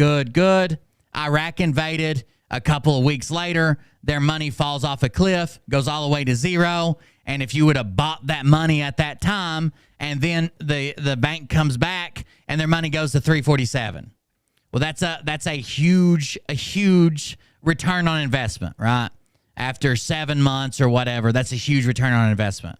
That's a thing that happened. Some soldiers had Kuwaiti dollars that went over there the first time. Some soldiers have Kuwaiti dollars and exchanged them, I'm sure. Some people made money off that deal. I don't think it was some type of government investment psyop to the only reason they did this was to make money off of it, blah, blah, blah. That's kind of silly to even elaborate on. But some people did make money on that deal, I'm sure. But not the people that were holding it before it fell. Hell, they didn't even break even. Kuwait sets the standard on their dollars. So when it came back strong, fine. And some people, I'm sure, made money. Not a lot of people, but some people made money. So they're using that as an example of what's going to happen in Iraq. So what's going to happen in Iraq is Iraq's money is basically useless, right? And with Iraq's, or is basically cheap right now, not useless, is basically cheap right now. And with that cheap money, then if you invest in it right now, that when it revalues itself 1 for 1 with the American dollar, even more, then you're going to have tons of money. But the Iraqi system is not the same as Kuwait. First of all, Kuwaiti dollars never actually dropped to zero. The market stopped exchanging them. They were falling. The market stopped exchanging them, shut it down.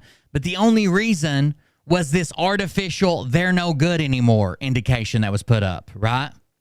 They're no good anymore. When they reissued them and honored some of them but didn't honor them all, when people went to turn them in, they set the price back, and very few people got in at that floor where it was like zero, right? Also, it was a very, very, very short-term thing. The amount of time that the Kuwaiti dinar was worthless was not very long.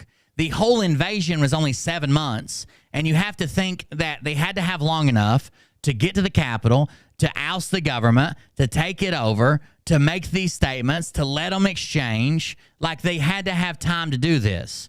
They had to have time to get in there, set this up, and they still had to have time to flee, and then the government has to have time to come back in. Like, it was a very, very short-term thing.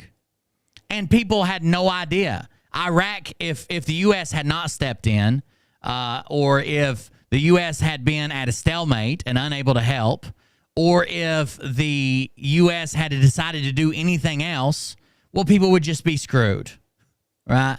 People would just be screwed, and there would literally be that would be still worthless fucking paper. That would still be worthless paper that nobody wanted to this day. 0 people would want it. A lot of people jumped on the Iraq thing, right? Oh, Iraq is just like Kuwait. Their money's going to be useless. Then we're going to buy it all up, and then they're going to set this. But all indications are that that's probably not true. That's probably not true. That's probably not what's going to go on.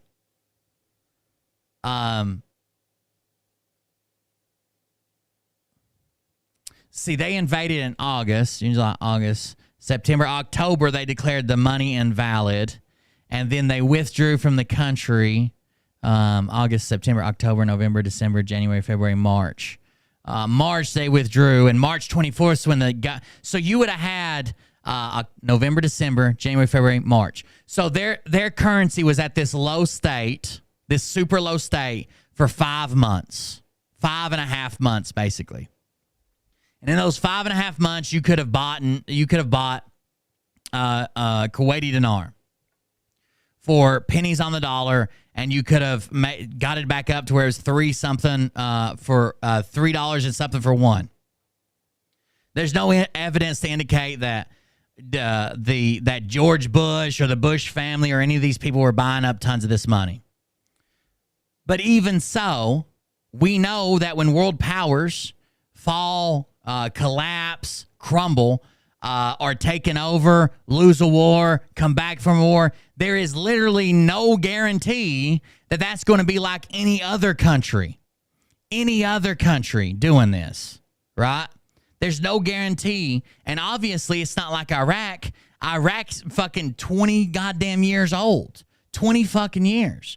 But a lot of people, of course, wanted to jump on this bandwagon and say, okay, it's going to be just the same. They're both two countries in the Middle East. George Bush did it. His dad did it. We're going to take it all. We're going to do it all. This money's going to bounce back. But there's literally a lot of reasons. Now, I do want to say there is a chance that Iraqi dinar go up in value.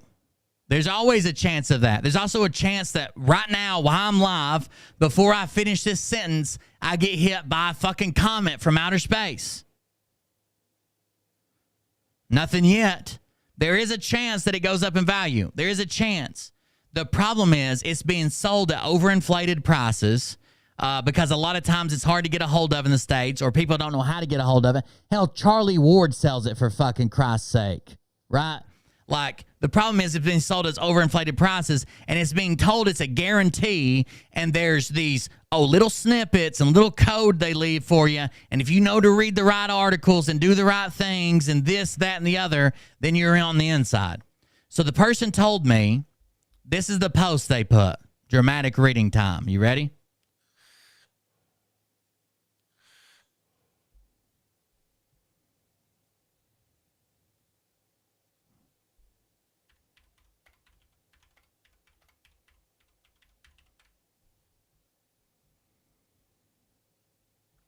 This is the dramatic reading. CanCom is right about the Bible. I don't know what the fuck you're talking about. Reality. People like Will Bird thinks it's a joke, but the revaluation of depressed Iraqi dinar is real and has been running since economist Dr. Shabibi presented a plan in 2010 he'd been working on for years. Kuwait was the model. In 1991, the Kuwait dollar devalued from $3.50 to 15 cents, which isn't true. Those numbers aren't accurate. $3.50 is a little bit high. 15 cents is pretty low. It come down to around 69 or whatever I read earlier. I think it was 69 because I giggled when I read it. 1/5 of its value before the international markets stopped trading in it. Or you have to say it went to zero because it was useless. One of the two, but 15 cents is not accurate. Politicians in the know like Bush Sr. scooped up billions of them on the cheap and held them in Kuwait revalued at $9. The Kuwait dinar has never been that high. Has never been that high to U.S. dollars. It's never been $9. You can look at it historically. You can pull up the chart all the way from what was it? 1968. Is that the year I said? All the way from 1968. This is listing the historic highs and lows from 1968. It looks like the highest time it ever was on there was like, this is as a percentage. So it's a percentage of U.S. dollars, 0.31836, which would make it, hold on, I'll do that in a second. Let me get the number first. 0.3166. So if we put that in the calculator,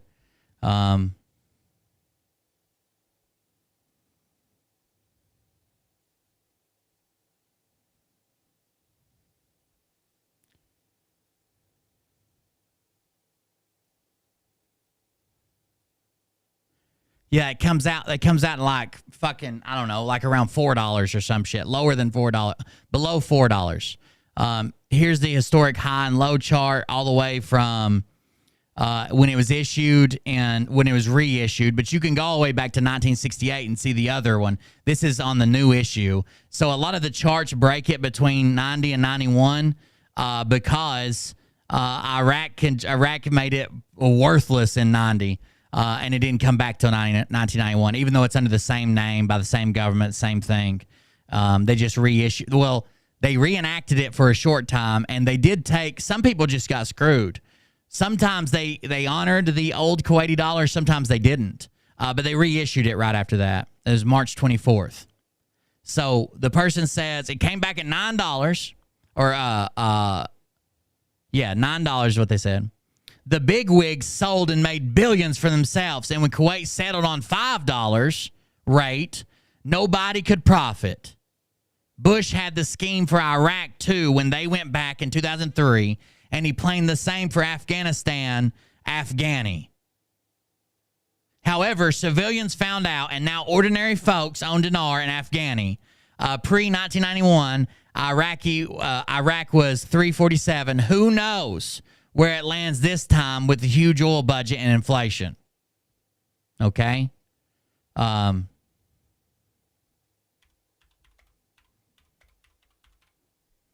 So literally, right now, it's not, I mean,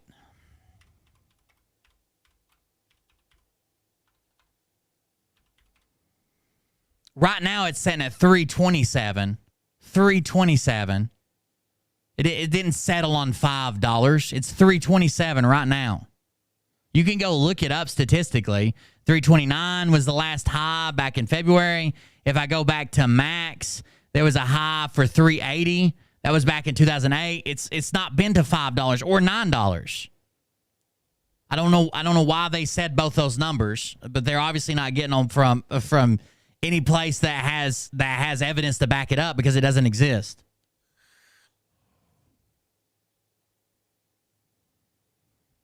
They go on to say they had this plan for, I read that part, right?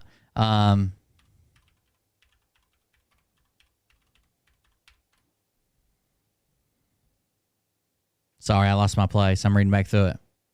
Planned. However, civilians found out. Now, ordinary folks own dinar and Afghani. Pre-1991, it was 347. Who knows where it lands this time with the huge oil budget and inflation. The huge oil budget and inflation. So, if it was worth 347 back then,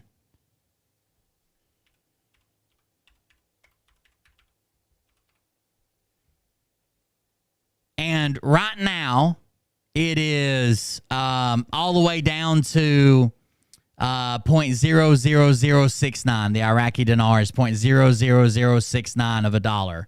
Right? It is 7 thousandths of a penny. So I move that decimal right there. 1, 2. Then I got 0.7. Okay, it's 7 thousandths of a penny. It could come up.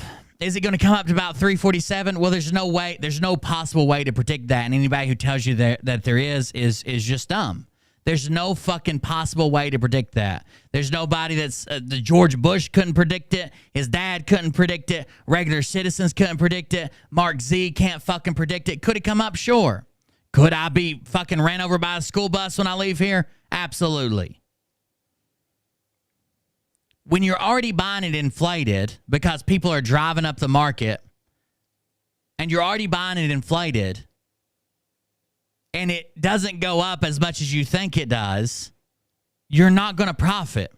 I even said last night, if you want to put some money into it and wait on it, cool. Who knows? It's like buying a lottery ticket. But to sit around and act like it's a guarantee is just silly. So let's talk about investing in a dinar. So basically, if you're going to invest in dinar, it just means exchanging for dinar. So you would put US dollars down, you would get so much dinar back.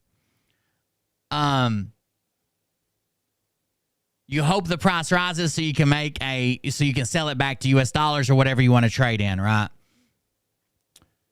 The question is though, should you? Should you? Following the 1991 Persian Gulf War, the economy of Iraq languished due to United Nations sanctions and official corruption, which is still riddled with corruption. As the government of Saddam Hussein struggled to contain inflation and speculation, the Iraqi dinar fell from its pre-war value of $3 to less than a penny in 1993. Less than a penny in 1993. So when people are saying, "Oh my God, it's been 20 years," it's been longer than that. It's been less than a penny since 93, and we are in 2023. That's 30 fucking years. It's been less than a U.S. penny for one dinar. Less than a fucking penny. In 1994, Iraq reported inflation rates at 448%, driving their currency down farther. Okay? Driving their currency down farther. When the U.S.-led coalition overthrew the Iraqi government in 2003, the old dinars continued to circulate until interim government launched a new currency for the following year. New dinar notes are printed in the United Kingdom and exchanged at par value for Saddam dinars. So Saddam dinars are the ones that have Saddam on it. The new ones are the ones that don't have him on it. The fact that the new government was supported by several global powers raised hopes that the Iraq economy would soon turn for the better, especially after the economic isolation that the country suffered through the 1990s. But by 2007, the International Monetary Fund, the IMF, wrote approvingly of the Iraqi government's anti-inflation measure, noting that, quote, the Central Bank of Iraq raised its policy interest rates sharply and allowed a gradual appreciation of the dinar. Not a leap overnight. So this is the government doing this, and this is what the government's going to do. The government's going to pick how much it's worth. The government's going to pick how much it's worth. It's not the open market. It's not Nasara. It's not Trump. The Iraqi government is going to pick how much their dinar is worth. They just set the price. And literally, just back in 2007, they stated their goal was to have a gradual appreciation of the dinar, not a 300,000% increase overnight. It would destroy their fucking country. Okay? If in the U.S., if you went from a penny was worth a penny to a penny was worth $3,000, you would destroy our fucking economy. Cars would suddenly be $400,000, and a gallon of milk would be. It doesn't work like that. I don't know what you think, but a country is not going to pick to destroy their own fucking economy so you can make good on your dinar investment. As the Iraqi economy began to recover, many speculators began to buy large amounts of Iraqi dinars, expecting the currency to continue to rise. Some pointed to the rise of the Kuwaiti dinar after the Gulf War as evidence that the Iraqi dinar could experience similar success. At the same time, several U.S. regulators warned of scams selling dinar as investments. They typically target people with inflated rates and fees. In late 2020, the Iraqi government announced, so just in 2020, 3 years ago, the Iraqi government comes out, and I mentioned this in that thread, and they said, oh, it always gets worse before it gets better. The fuck? The fuck does that mean? No, it doesn't. Have you never just seen a fucking chart that goes up? Because there's plenty of them. It doesn't always get worse before it gets better. I don't know what kind of fucking prediction you're making, but that doesn't always happen. In late 2020, the Iraqi government came out and announced a required devaluation of more than 20% of what the Iraqi dinar was worth. So their government came out and said, okay, every dollar now is only worth 80 cents. Sounds good for the growing economy in 2020. So this has been going on since 93 was their low point. Okay, 93, they went below a penny.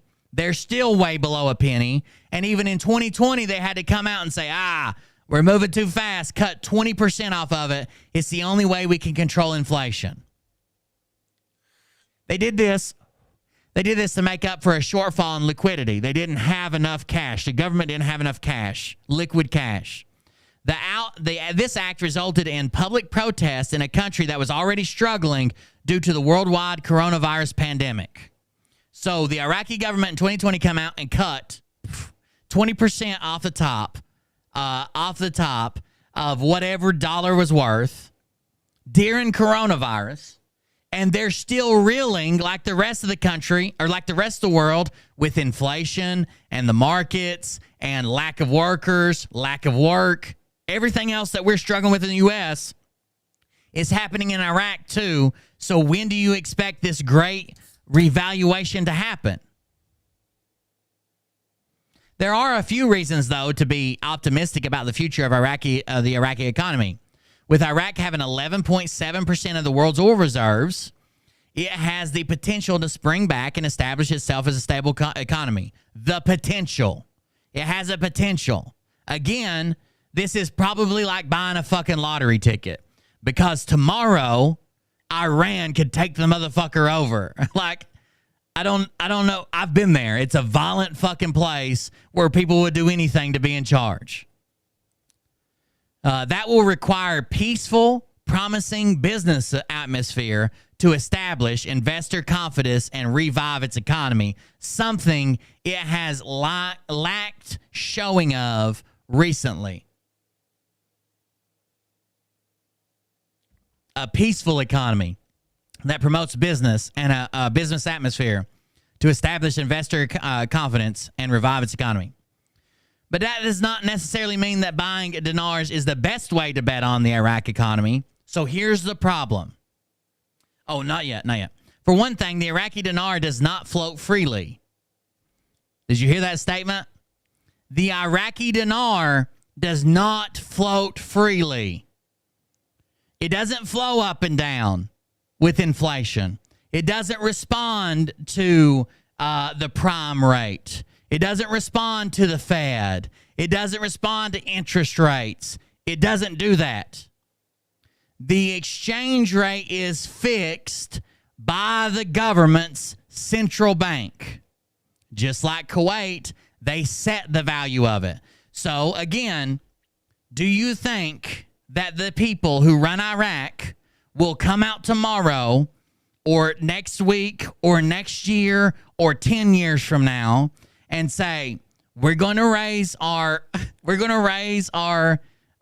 currency by 300,000% and destroy our own country, but thank God you're rich now, right? Thank God you are rich now. Glad we could help you. Does that sound like something that countries are interested in? Obviously not.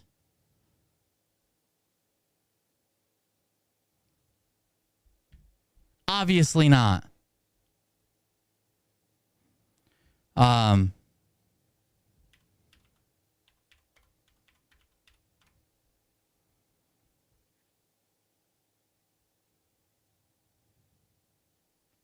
I'm trying to see something. Hold on just a second. At 347, I'm doing some math. At 3.47.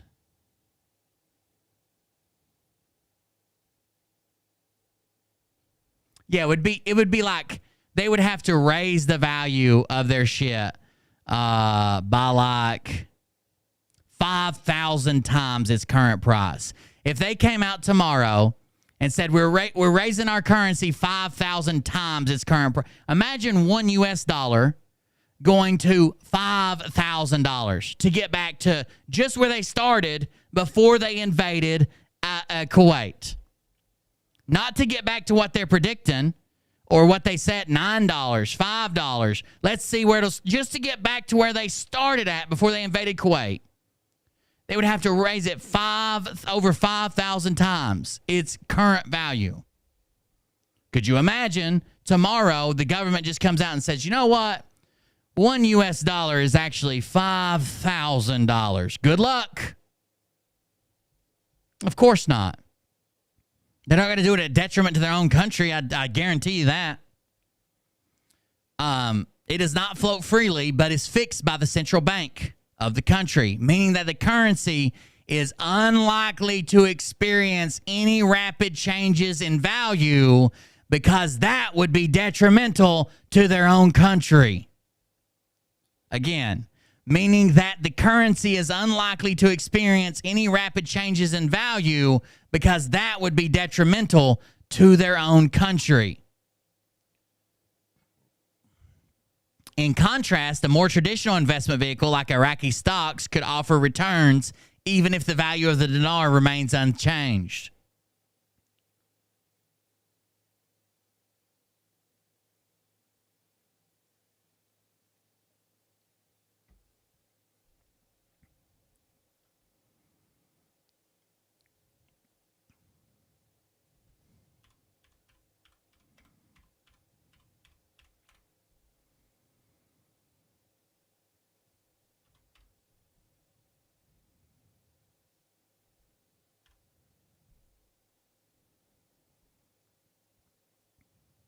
I don't know why people are still selling this like it's like you got to be on the inside. The government does this, the bigwigs do it, and you can do it too.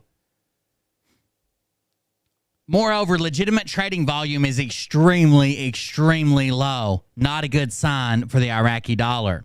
The IQD is not traded on global forex markets, and only a handful of Middle Eastern banks will trade in it.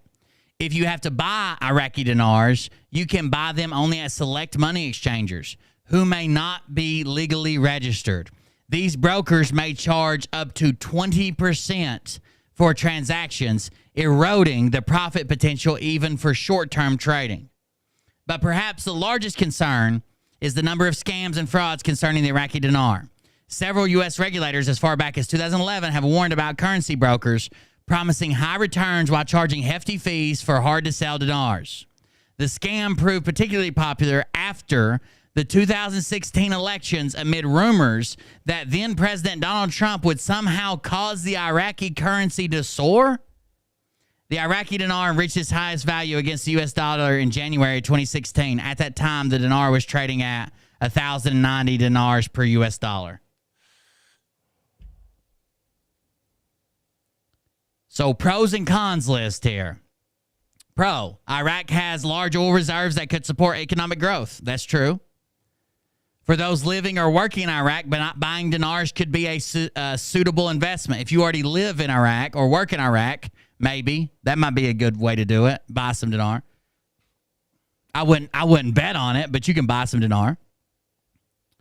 Cons. The IQD has very little legitimate trading volume. The IQD exchange rate is fixed by the Central Bank of Iraq and does not float with the market. Many scammers have offered overpriced IQD investment packages to speculators all around the world. IQD does not trade on global forex markets, foreign exchange markets, meaning that the only way to buy it is through high-fee money exchanges or certain banks in the Middle East. You all are being scammed. There are much better investments with much better returns that do not have nearly this risk. The value of the Iraqi dinar is unlikely to change before 2026 because in March of 2021, a spokesman for the Central Bank of Iraq announced that the currency would remain fixed for at least the next 4 years, and they would look at it again in 2026. Last year, later that year, another government official confirmed that the exchange rate has been established in the government budget for the next 4 years and would not change until at least 2026. There is no market for this. There is no push for this. There is no financial boon that could force it. Like, let's say tomorrow, Iraq is the only fucking country with oil. Somehow you wake up and Iraq has the only fucking oil in the world and everybody has to buy their oil from Iraq. That still wouldn't change the fucking dollars. The only thing that can change it is when the government comes and changes it. The central bank sets the price. And raising it drastically hurts themselves. Why would they hurt themselves?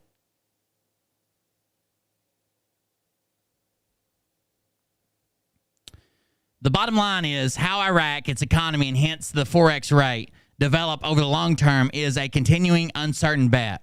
If you hold Iraqi dinars and do not live in or near the Middle East, the currency is difficult to trade and cannot earn interest. It cannot earn interest. Although it's possible that dinar could rise in the distant future, there are many other investments with lower risk and higher rewards. When Iraq's very survival is at stake, currency revaluation is unlikely to be on anyone's agenda. In addition, trading forex currencies is always risky as external factors at international levels are difficult to control or predict. Unless they are trading on regulated markets or through regulated agents, traders and investors should use extreme caution when trading the Iraqi dinar or similar currencies. This is not some guarantee. This is not some fix. This is not some tip that you got. I don't know why the fuck you showed me this as evidence. Bush and Senior and Bush Senior and Junior were telling all their friends to get as many dinars as possible. It was their plan to do the Iraq. What happened to Kuwait? A contact of mine is the one that clued me and Eric. That no one got tipped off. No one fucking got tipped off. The only way that I would ever invest in Iraqi dinar as a legitimate investment is if I was fucking related to, married to the fucking guy that runs the central bank. You can't be tipped off from something that's not guaranteed to happen. That's like saying I was tipped off earlier today that I am going to get hit by a meteor. It's bound to happen. Somebody tipped me off. The Bushes did it.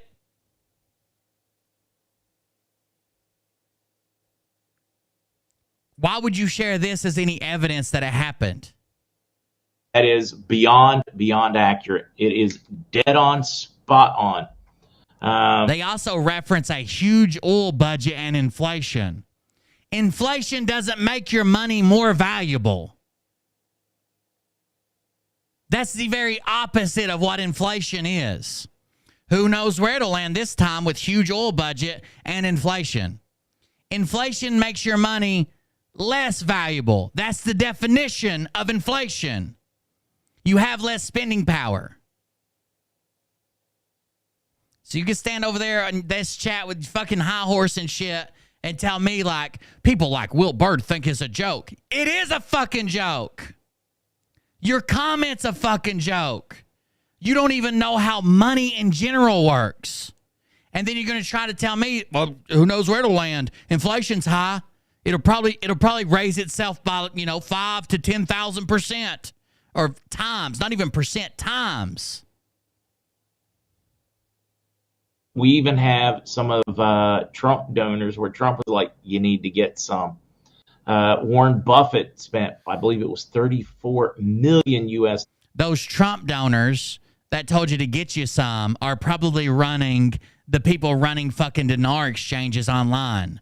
They're probably the people fucking selling dinar like Charlie Ward. The only reason they went to the Zimbabwe currency is because it was cheaper and even less regulated.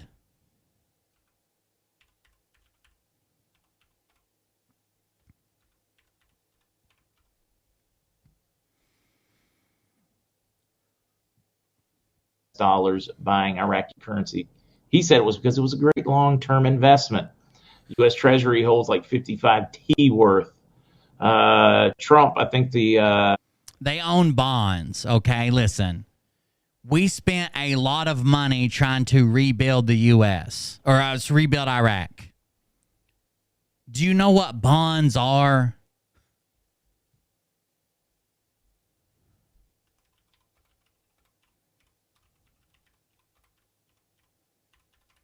Government bonds is it's called a debt security.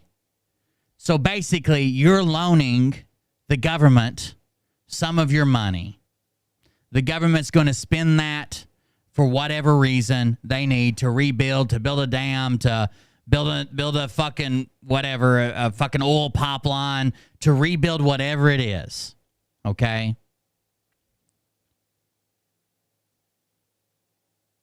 They're going to pay you back that money when the bond is at maturity, or you keep it for longer. It depends on what type of bond some of them end, some of them reach maturity. You can keep it going or you can cash it out. They're going to pay you back that money. So when we buy bonds in Iraq, that's the same as us giving them money and saying, rebuild your country and pay us back. Rebuild your country and pay us back.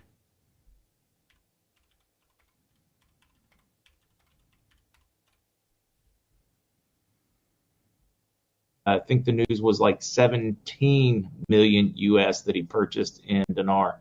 If I can remember, that was an article that came out of a Florida paper some years ago. He was saying the same thing, believed in the long-term potential, that it was going to be a great investment someday. But hey, if all you doubters out there, if you think you are smarter than some of the most extremely talented financial experts of our time in modern history, knock yourselves out. If you're just that much smarter than them, good for you. I tend to not reinvent the wheel or outthink myself. I understand when somebody's above my pay grade, and I just listen and learn. They also mentioned that Iraq holds U.S. debt.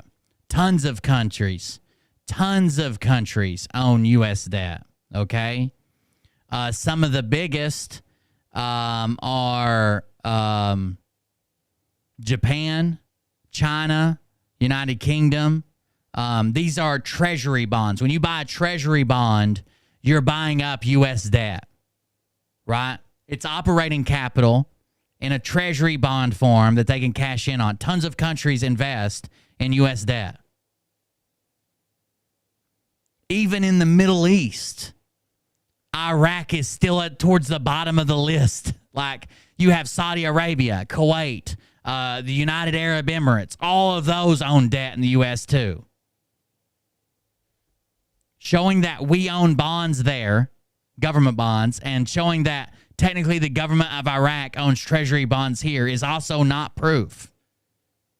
That's not their only proof. They've got more. We still got some dramatic reading to do if you want to hang out for just a second.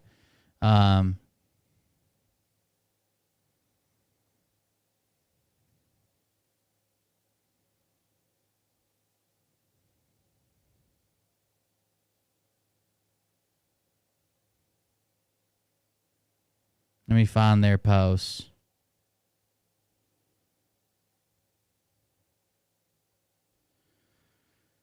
They then say, what was that? Pennsylvania moves to eradicate statute of limitations on child sex crimes. Here, I'll play some alerts while we're doing this. I'm sure there's probably some alerts that came in. Here we go. Barkentree just resubscribed for 8 months. Banktree, thank you.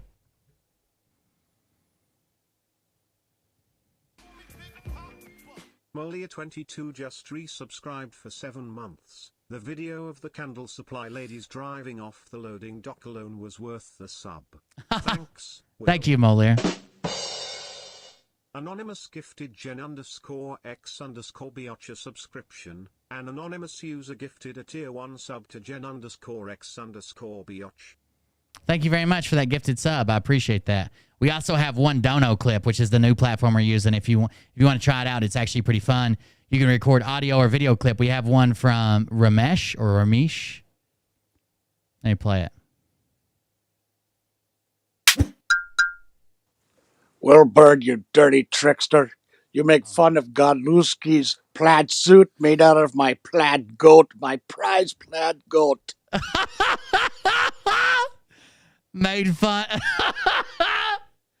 Made fun of his plaid suit made out of his plaid goat. Thank you very much.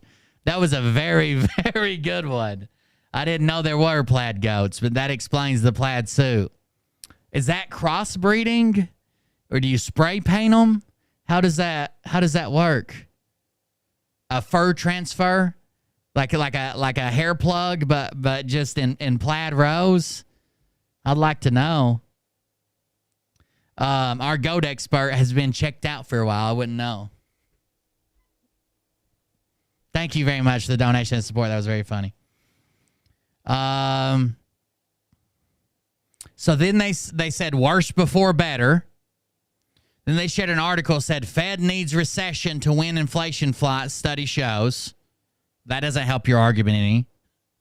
Especially if you're banking on a 1-to-1 reevaluation. You don't want a recession here. A lot of times a recession will help with inflation, but you also said up at the top with inflation and the oil market, who knows? Okay, so is inflation better or worse? Cairo, it says Egypt likely to devalue currency again. Cairo is slowly burning their pounds. Yeah, devaluation is never good. I don't know why you keep showing me this as proof that something miraculous is going to happen. Countries are devaluing.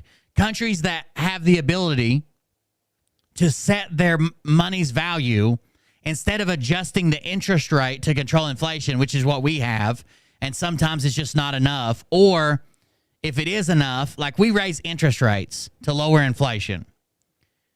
Sometimes it's not enough or appears like it's not enough. We've still got inflation running up, right? Or at least it's still high. We've got interest rates high. It usually is enough. Well, I guess it's always historically has been enough, except it's just the amount of time it takes, right? Eventually, there'll be enough time that interest rates will reset inflation and drive it back down. But countries that don't do that, countries that their dollar does not free float around the markets, they devalue their currency. Sounds horrible. I would hate to have $100 in my pocket and then the country comes out and says, now you only got 50. It sounds shitty, but you do what you got to do. They share that Egypt is devaluing their country, or their currency. Wait till cutting payouts becomes restricted, withdrawals, and you have a bank bail-in. This is their next message. Wait till cutting payouts becomes restricted, withdrawals, and you have a bank bail-in. Well, you're talking about, from what I can gather from this, what was supposed to be a sentence, that you're talking about a complete collapse of our banking system. I've got news for you. If our banking system collapses, no one's going to take your fucking dinar money either. You're telling me that you think it's going to get so bad that a store will refuse my US dollars, but they'll be like, oh, that funny colored paper with the squiggles on it? Good for me. Bring it on over. Of course not.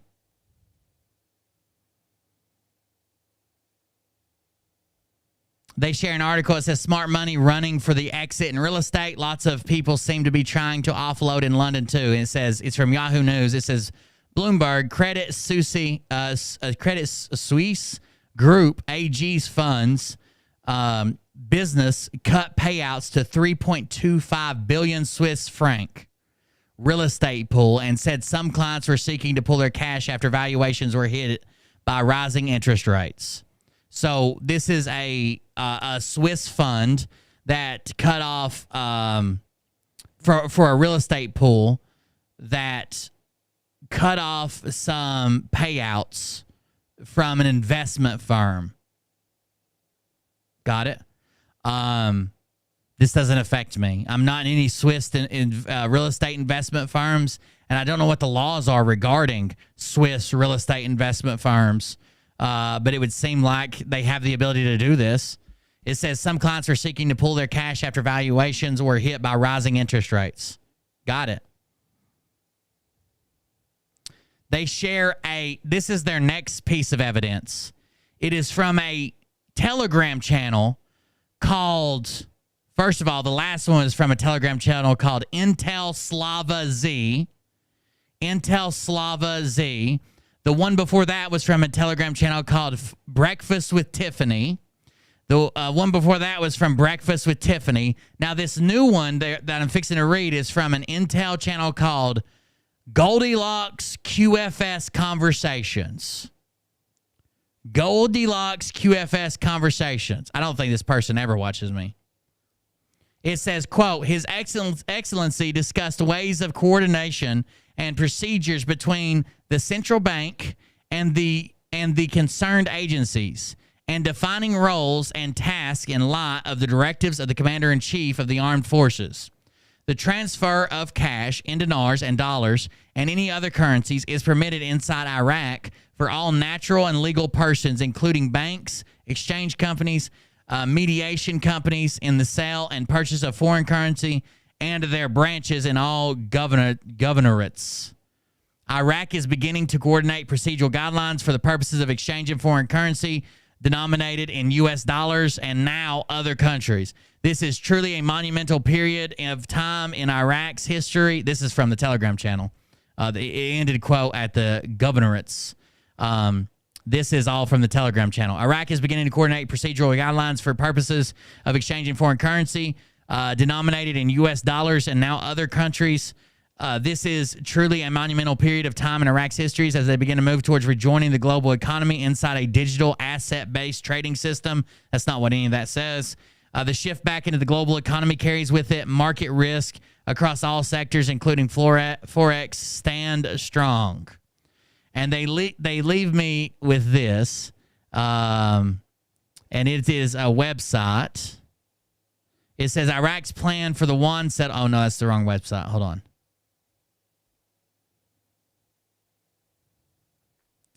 It's this website, which is the Iraqi Central Bank of Iraq website. Oh, I need it translated. Why didn't the translate thing pop up? Hold on. Okay, English. And here's what we got. His Excellency, the Governor of the Central Bank of Iraq, Mr. Ali Mohsin Ismail, received yesterday, Thursday, a number of leaders of the security services and owners of exchange and mediation companies in the sale and purchase of foreign currency. His Excellency discussed ways of coordinating and procedures between central bank and the concerned agencies, and defining roles and tasks in light of the directions of the Commander-in-Chief of the Armed Forces. During the meeting, the following was directed. 1, the central bank is the sole authority responsible for monitoring and inspecting banks, exchange companies, and non-banking financial institutions licensed by the central bank based on its laws. 2, The transfer of cash in dinars and dollars and any other currencies is permitted inside Iraq for all natural and legal persons, including banks, exchanges, exchange companies, mediation companies in the sale and purchase of foreign currency and their branches in all governorates, with the aim of preventing the exit of cash funds across borders and ports. Oh, you left that part out. You left the part out that says, with the aim of preventing the exit of cash across borders and ports, which exceed what is specified in the instructions of the central bank. $10,000, the competent security authorities follow up and inspect vehicles on the roads and pass leading to the borders to prevent smuggling and take legal measures in coordination with the central bank. While providing the bank the amounts of banknotes discovered and their serial numbers, amounts sent from banks and companies to their branches are accompanied by documents from the sending party showing the details of the sender and the addressee, and they are submitted at the external control points upon request. Banks and companies shall notify the central bank in the event they are subject to procedures, inspection visits, or interference of their business by non-employees. The governor praised the role of security authorities in uncovering attempts to smuggle dollars in the past days. Obviously, they're talking about their own currency as well when dollars pops up. This is a poor translation, but when they're talking about their own currency, obviously when dollars pop up, they're not worried about U.S. dollars leaving the country. They're worried about their own currencies. The goal is to keep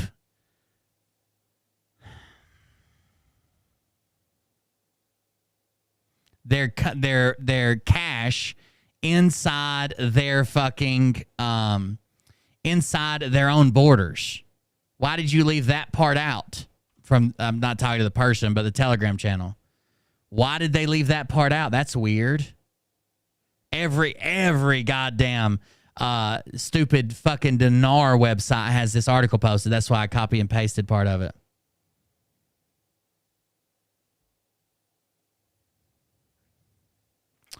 Mark Z, who was your first expert witness, apparently has some baggage. Oh, no. Traffic stops leads. Oh, shit. Traffic stop leads troopers to finding over $350,000 worth of drugs on Mark Z. It looks like he was arrested in Guilford County, North Carolina at the age of 52. I'm sorry. No, that was a different one. This one says Oldham County, Texas. One person is now behind bars after a traffic stop in Oldham County led to a drug seizure. Around 9 o'clock last night, a DPS trooper stopped a 2018 Toyota Camry traveling east on I-40 near Vega for a traffic violation. DPS officials say the trooper then discovered 3 large plastic bags of marijuana in the car. Officials say the 59 pounds of marijuana is worth about $358,000. The driver, 50-year-old Mark Zerfoss of North Carolina, was arrested and charged with felony possession of marijuana. He was booked in the Oldham County Jail. Officials believe the drugs were being transported from Arcata, California to Greensboro, North Carolina. Damn it, Mark Z. I thought you was making all your money with the revaluation. I thought you had all your money coming through that. No? You got money doing something else? Mark Z, the people I know that work at the redemption centers are at work today. This is on 6/18/2019. Mark Z says, we did not see the progress we wanted yesterday. It seems the problems were just logistics with the new treasury. Now, again, this is in 2019, he's saying this, who took the rollout on Thursday. I also heard that they simplified the NDA and streamlined the exchange process to make it more efficient for us. My treasury contact was excited, and the banking contacts feel very positive today. People I know in Reno 4A were all sitting around last night waiting for processing. This was very frustrating for them. We are hearing from 4 different people. They are still trying to push it out today. On 2019, he claimed this was all happening. Question, are you being told to be quiet now? Mark Z says, on some topics, I'm told to be quiet for security reasons. Right now, it is difficult to get out any news out of Reno. I take that as a positive sign. I hear that the Chinese elders are happy with the changes in personnel and the exchange process.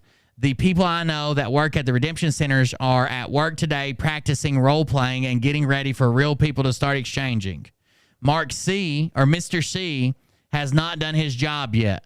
We expected it last night along with the package delivery. We also expected 800 numbers last night. No update yet.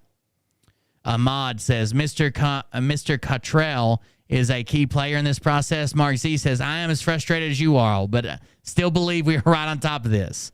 Question, are they kicking the can again? Mark Z, I don't think they are kicking the can. It's just logistics. Europe is still waiting on the release. I still believe this is our month, guys, and that we will be done before the 28th. Member asks, Munchin still mentioned on U.S. Treasury page as being the head honcho. Someone named Ian Fleming says, GM Munchin, Mnuchin, not Munchin, Mnuchin is still the Secretary of the Treasury. He was just taken off the redemption and the exchange because he was moving very slowly. They then say Trump wants us all done before the 28th of this month since there is a new team in place and they are working fast as they can to get this done. They haven't changed the game plan because the Treasury game plan was to delay. That has not changed.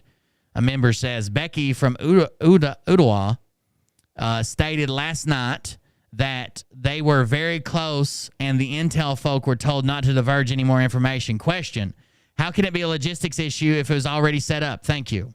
Mark Z says, because of the changes made from when the Mnuchin was in charge to now Judy is in charge, just like if you moved into a new job and make your own changes from how the last guy did things and streamline things. Member says, yes, the changing of the guard affects the process. There's a good possibility that Judy didn't even know about the RV until Thursday, so she needed a little bit of time to acclimate herself to the whole idea and build a plan, which is totally understandable. Who is Judy? Mark Z says, we understand that Judy Shelton works for the president and the Treasury has been tapped to take over for the redemption portion. How long will it take to get these changes finished? I think they're doing an amazing job. It's only been 4 days since we were told she took over, and they are already trying to get it out the door from the mess from someone who had been stalling everything. So he's been predicting this for literally years, and it still hasn't come to pass. There's a bunch more, but I'm not going to read it all. But there's a bunch more. Iraq's plan for yuan settlement adds to growing de-dollarization trend against... Oh, this is their next piece of evidence from the Goldilocks QFS conversations. De-dollarization trend against U.S. dollar from the Global Times. This is from a place called globaltimes.cn is the website.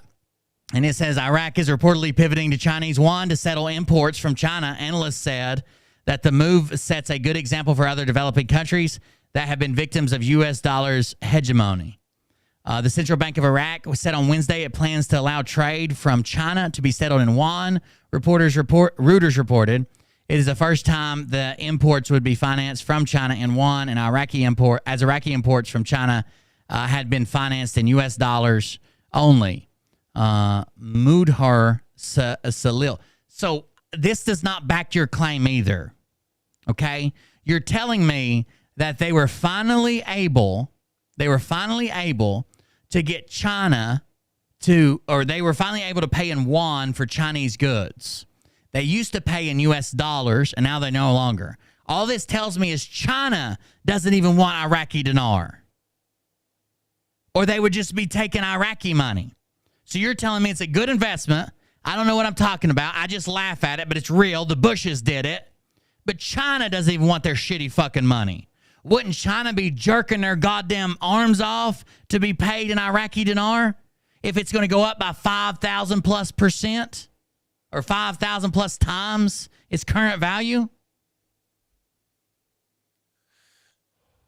Word is McDonald's is clean now. No more baby meat. I ain't buying it. Well, there never was any baby meat, but thanks. Delivering weed to the Redemption Center. It sounds like it. My God, they lie so much. That's all they do. That's all they fucking do. The shit's fucking wild. What's their next source? There's a couple more here.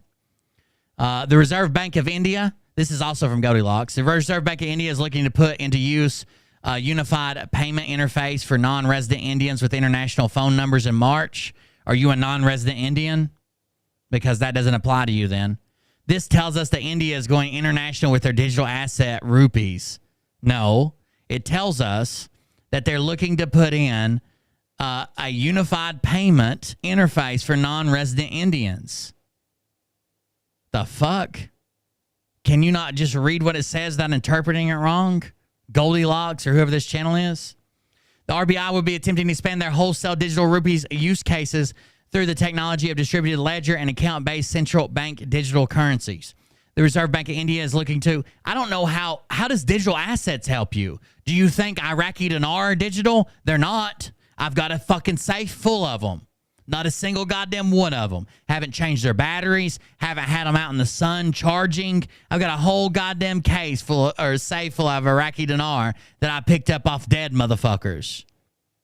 Some of them are bloodstained. Doesn't make them digital. Like, I don't get it. Why? How is this a point in your column? Oh, there's the digital rupee now, and non-residents can trade in it, or India-based residents of India can trade in it. Okay.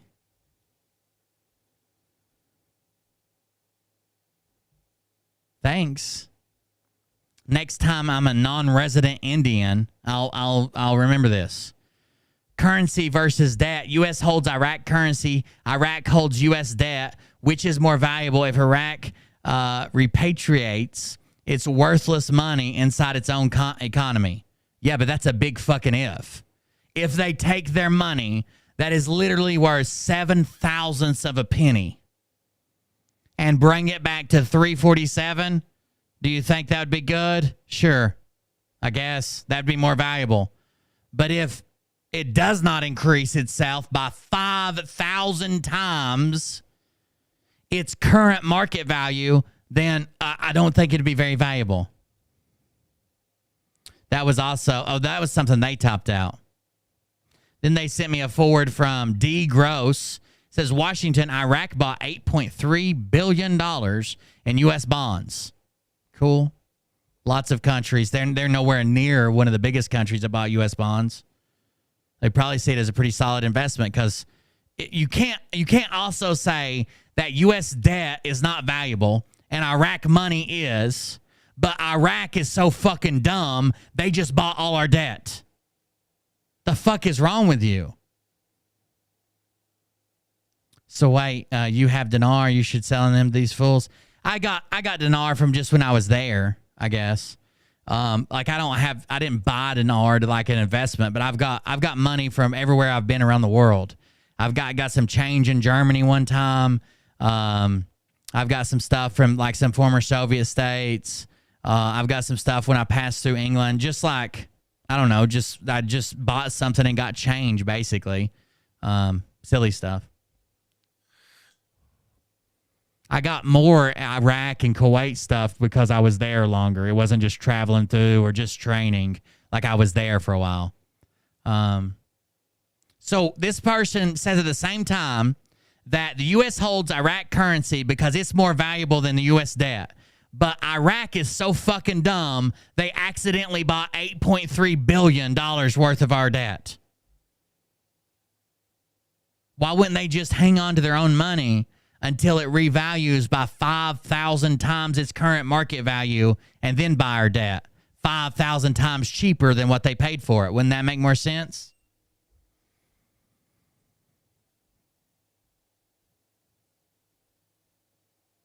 I think that was it. I think that's all they shared. No, they shared another one. Hold on. This is forwarded from Zero Rex. Boom! Massive Supreme Court ruling, 9-0 vote. My hypothesis is that this ruling authorizes the government to bring down by bankruptcy all criminal businesses and everyone who is an owner and or a partner. Think corporations, companies, partnerships, and law firms. This is almost endless. It could also quite possibly be used to seize all the assets from the spouses of the criminals even after they are divorced. Possibly Gates, Bezos, Tom Brady, Giselle, and all the other recently divorced billionaire, super rich celebrity, and other elite power couples. Remember, marriage is a contract, a legal partnership. I always thought the recent tidal wave of divorces by all these high-profile billionaires, power couples, was their attempt to move assets to their spouse. My hypothesis is that they thought the government, military, might not be able to tie them to their spouse to their criminal activity. This would be theoretically protect half their assets from being seized. In my opinion, this ruling authorizes the government to seize all the assets from the divorced spouse. In one word, checkmate. And then we get left with this article, which is from CNBC, and it's a legitimate article. It says the Supreme Court unanimously ruled that a woman could not use protection under the U.S. bankruptcy code to avoid paying a debt that resulted from fraud by her partner. The court said that a California woman, Kate Bartenwerfer, owed the debt even if she did not know or could not have known about her partner's fraud. The 9-0 ruling, written by Justice Amy Coney Barrett, easy now. Amy Coney Barrett underscored a Supreme Court decision in 1885 which found that two partners in a New York wool company were liable for the debt due to the fraudulent claims of a third partner, even though they were not themselves guilty of wrong. The court said that the woman owed the debt even if she did not know about her husband's misrepresentation regarding the condition of a house when they sold it to San Francisco real estate developer Karen Buckley for more than $2 million. Buckley had sued the couple and won judgment for these misrepresentations.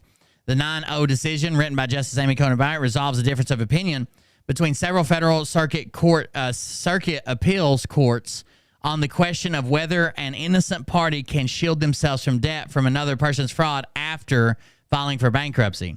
The ruling cited and reinforces the Supreme Court decision from 1885, which found that two partners in New York wool company were liable for the debt due to the fraudulent claims of a third party, even though they were not themselves guilty of wrong. Barrett dismissed Bartenwerfer's grammar-focused argument, which claimed that the relevant section of the bankruptcy code, written in the passive voice as a money obtained by fraud, refers to money obtained by the individual debtor's fraud. Innocent people are sometimes held liable for fraud they did not personally commit. And if they declare bankruptcy, the bankruptcy code bars discharge of that debt. Barrett wrote, so it is for Bartenwerfer, and we are sensitive to the hardship she faces. The debt to Buckley, which originally a court judgment of $200,000 imposed in 2012, since has grown to more than $1.1 million as a result of interest, according to Janet Breyer, the San Francisco attorney who represented Buckley in a lawsuit over the house sale.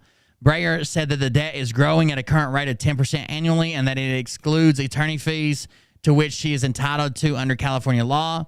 We have been working on this case since 2008 and now finally have been vindicated and justice served for all victims of fraud, Breyer said. Hence, I am a happy girl today. Ian McDonald, a lawyer for Bartenwerfer, did not have an immediate comment on the ruling, saying he has planned to discuss the decision with her. Justice Sonia Sotomayor is in a concurring opinion joined by Justice Brown Jackson, noted that the ruling involves people who acted together in a partnership, not a situation involved fraud by a person bearing no agency or partnership relationship to the debtor.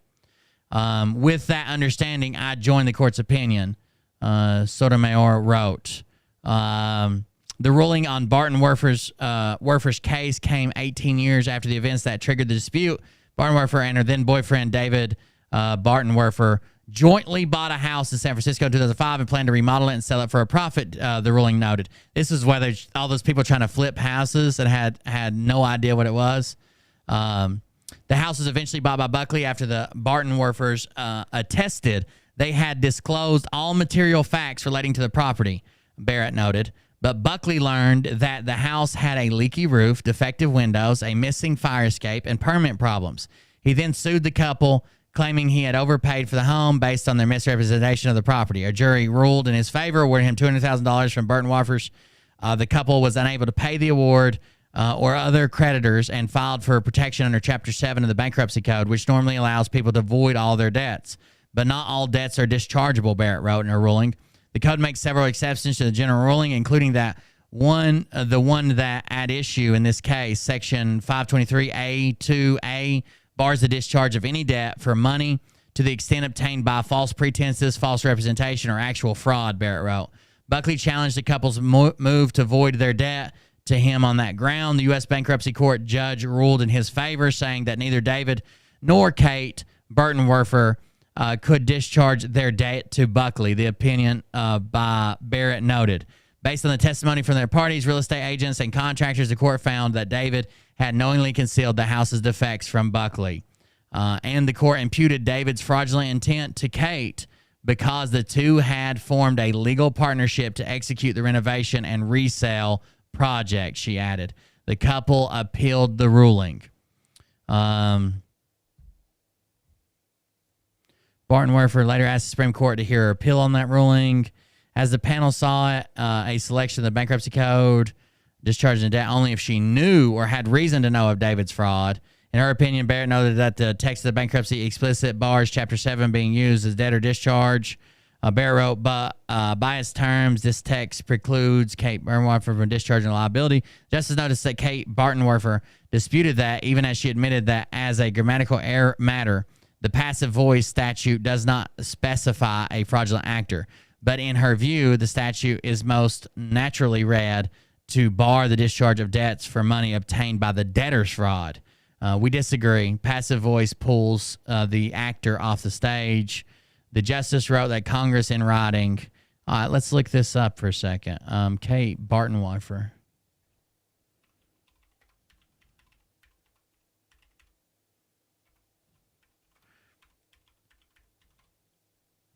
It sounds like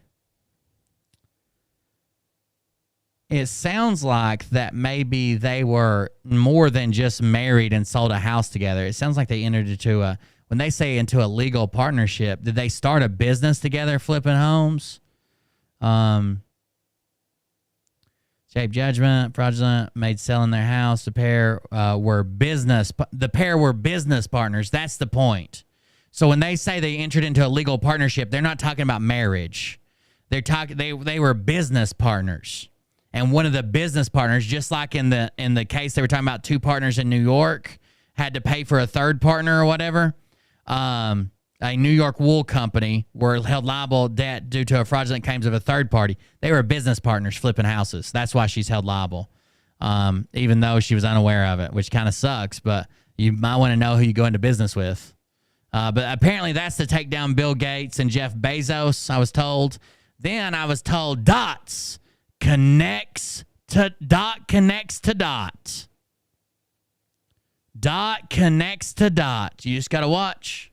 Every dot connects to dot. I don't know. It was just weird the way they just randomly called me out. They didn't tag me. I'm in this chat. They didn't tag me. Instead, they did this. They put this thing up and basically called, like, people like Will Burr just laugh at this, but he just doesn't know that it's real and this and that. It was just weird. Like, I don't know. You could have tagged me. We could have talked about it. You could have said, why don't you believe this? It was just, I don't know. It was weird to me. Maybe it's not to you. But it was very weird to me, and I figured like I should address it. We do have some very funny, dramatic readings. Give me just a second.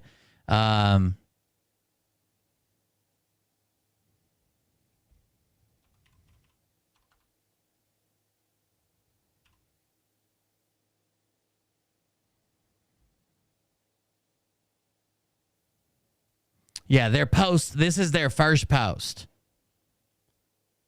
Reality. People like Will Bird think this isn't from like a Phil group or like a group that hates me. This is like a group that I was part of. And it says, reality. People like Will Bird think is a joke, but the revaluation of depressed Iraqi dinar is real and has been running since economist Dr. Shabibi presented a plan in 2010 he'd been working on for years. Okay. And then it goes on to try to tell me like the 1991 Kuwait, this happened to Kuwait, then it came back, and who knows what this will do because oil budget and inflation. Just weird. Like, most people didn't even respond to it. All I said was laugh out loud K. And someone said, someone responded and said, yeah, I'm not buying it either. And I said, well, it's not, as first of all, there's some factual misstatements here. Second of all, it's just silly to, it's dumb to, I probably said dumb, I can't remember. It's dumb to compare it to Iraq because they're not the same, right? They're not the same. So I can cover this tonight on the show. And then that's when they started throwing all these fucking pages in. Like, if you're going to cover it tonight on your show, you better check all these sources. And none of them were good sources. Not a single one. You started off with fucking Mark Z. And then you tried to cover me with Goldilocks, QFS, bullshit. Whatever that was. Goldilocks. Goldilocks, QFS conversations. Sounds like a credible source. You got me there. I can't dispute it. I'm done. I'm out of here. All right, Mariah, actually, my wife, who I think she just said she's going to go take a nap, but she took a bunch of screenshots for me today. So we're going to do some dramatic readings, which I think will be really good.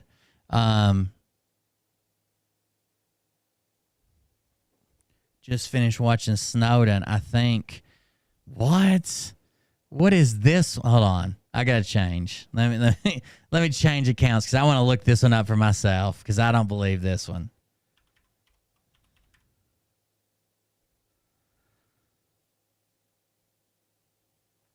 I saw it today. It looks like an 18 to 20-year-old Phil, but I'm not 100% sure either. I do find it interesting that Phil wore a hat just like that at Snowden at his 20s New York party. I watched it last night at 2:04:16 mark. There's a young man. Oh, God. Let's find the Snowden movie. Hold on. They're saying Phil's in the Snowden movie. These people are fucking nut jobs, dude. It'd take me a second to look it up. I'll see if there's any no activity right now. And I don't think there's any donations to Dono Clip that I've seen. Thank you guys for using Dono Clip more often. I really appreciate it. At night, it's free. If you just want to record something when I'm not live, it's completely free to record that. So you might as well try it out. I'm not going to make fun of nobody. I'm not going to hurt you or pick on you or say something about your accent. I think it's a more personalized way to leave donations. I think it's fun. The only place that your personal information goes is PayPal. You have to sign in with PayPal. You have to have a PayPal account to use it because it's only connected to my PayPal. They're trying to get it connected to Twitch so you can use Twitch bits for it, but they just don't know yet. I did suggest to them that they have multiple tiers, like at least two, to where I could have one free tier for, let's say, 10 seconds, and then like one $5 tier for more time, right? Or I could have one $5 tier for 10 seconds and one $10 or above, you get a minute or whatever. You know what I mean? I suggested that. I suggested a couple things to them, some stuff about the moderators or whatever, and they seem very responsive. It's a brand new product, but I hope they do all right with it. All right, what timestamp am I looking for? 2:04. At 2:04:16 mark. I'm gonna find this timestamp and I'm gonna pull it over. That way we just ain't watching a movie on stream and I get banned. Can I have some money so I can make a Dono clip? No. The fuck? Just wait till it's free. Then you can make a Dono clip, Mariah. Plus, you can't send your giblets on here. I'll get banned. 2:04, 10, 11, 12, 13, 14, 15, 16. Okay. Here we go. All right, right here, folks. Tell me if you still see Phil on the screen. I actually stopped it a second earlier. Tell me if you see Phil on the screen. This guy looks like old Phil. Maybe Phil's got Benjamin Button disease, and that's why we can't find any pictures of him at the... He was probably like 1,000 years old. I want to feel included. You're included. Go to bed.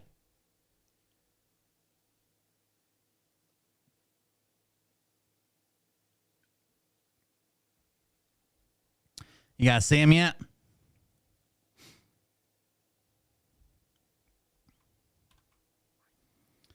Let's see if we can zoom in on him. There he is, right there.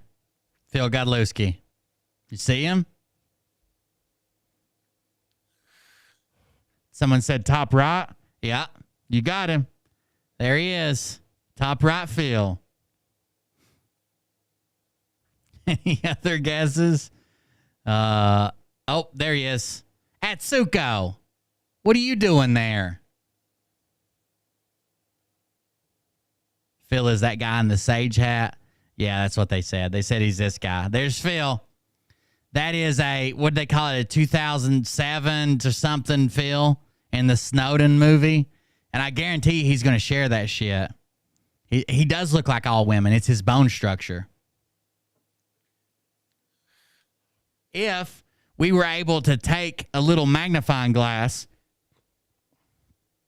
and go, what we need to do is right now we're at a college, a gallery at a college, a classroom, right? Almost like an amphitheater, right? Think of it like a theater. We're at a college class. If we were able to take this magnifying glass, go just to the right of the stage, up the main stairs. When you get to the very top of this, there's probably about 30, 40 steps. When you get to the very top of the stairs, there's a double door. Push that door and go open. That'll lead you to a main hall. Take a left at the main hall. Go all the way to the end of that hall. There's a set of wooden double doors. That'll bring you out of this wing of the college. Then you're going to take another left, go to the end of that hall. It's just probably 20 feet. On your left, or on your right, there'll be a set of wooden double doors that go to a stairwell. You're on the 3rd floor. You're going to go down 3 flights, which is actually six set of stairs because it goes halfway this way, then halfway this way, another door. Halfway this way, another door. Halfway this way, another door. Then you're on the ground floor. If you take a right out, when you come out of there, if you take a right, that's the main door that leads to campus. You open the door, there's a sidewalk there. Follow that sidewalk. At the fork, go left. Go straight through the stop sign. Probably hop in your car if you're parked around somewhere that area because we'll go all the way to the other side of town to the basically, I hate to say it, but it is across the set of railroad tracks. So on the other side of the railroad tracks to the kind of, the shitty part of town. And then right over there, if you take a right at Union Street and then double back onto Martin Luther King Jr. Boulevard, at the intersection of Union and Martin Luther King Jr. Boulevard, that street corner there, that's where you'll find Carrie, just working that corner, all snaggled up. So if anybody was wondering if Carrie's in the movie, yes, she is. So there you go. There's Phil in the movie. There's Phil in the movie. Made the big times. What idiots. Let's see what I saw it. I saw it today. It looks like 18 to 20-year-old Phil, but I'm not 100% sure either. I do find it interesting that Phil wore a hat just like the hat in Snowden at his 20s New York party. Well, that is interesting. Thank you for saying that. It would kind of be impossible since the movie came out in 2016 and Phil was 18 to 20 years old in 2004? It would kind of be impossible for that to be an 18 to 20-year-old Phil, would it not? The movie came out in 2016, you idiots. You may want to watch the full Snowden interview with John Stossel on YouTube. Your mind will be blown, even though Phil stated the character portion of Snowden. Okay? I think I remember that. Main pool is really the Snowden persona. Got it? I'm still having trouble connecting some of the dots, as I recall. The boy left the CIA, and there was a transition from one persona to another, including Mark Poole and Edward Snowden, with all the personal files erased, right? Phil said Snowden wasn't a real person, but a persona. So whoever is living in Russia under that name is really someone else, right? So if that's the case, how does that person have all the info? How was there a switch for the boy to take back his original identity without being tracked down? What am I missing here? I think Snowden is made-up persona to blame someone for the huge leak in the three-letter agency, and Phil is the real person behind the persona or he's Mike Poole. You got it. I watched it last night at 2 hours, 4 minutes, 16 seconds mark. There's a young man in a cap sitting in the auditorium. Well, that's the word I couldn't think of earlier. Auditorium. Sitting in the auditorium watching the interview with Snowden. He's on the bottom row on the right. I remember someone in this chat saying it was Phil. So when I saw it, I stopped at that point, took a screenshot of the guy, and then compared it to recent pictures of Phil. I can't be 100% certain, but it does look like a younger Phil from the lips, the nose, the glasses, the eyes, the earlobes. Very possible. I don't know if Phil has ever confirmed or denied that, though. Would be interesting if he did. I will be very thankful for when the individual we have grown to know and appreciate and love as Phil, Mark Poole, Edward Snowden, Julian Assange, Raymond Reddington, Finch Reese Root, from person of interest, the anonymous, etc. When he can step up, I don't know what a bunch of Finch Reese Root, from person of interest, the anonymous, etc.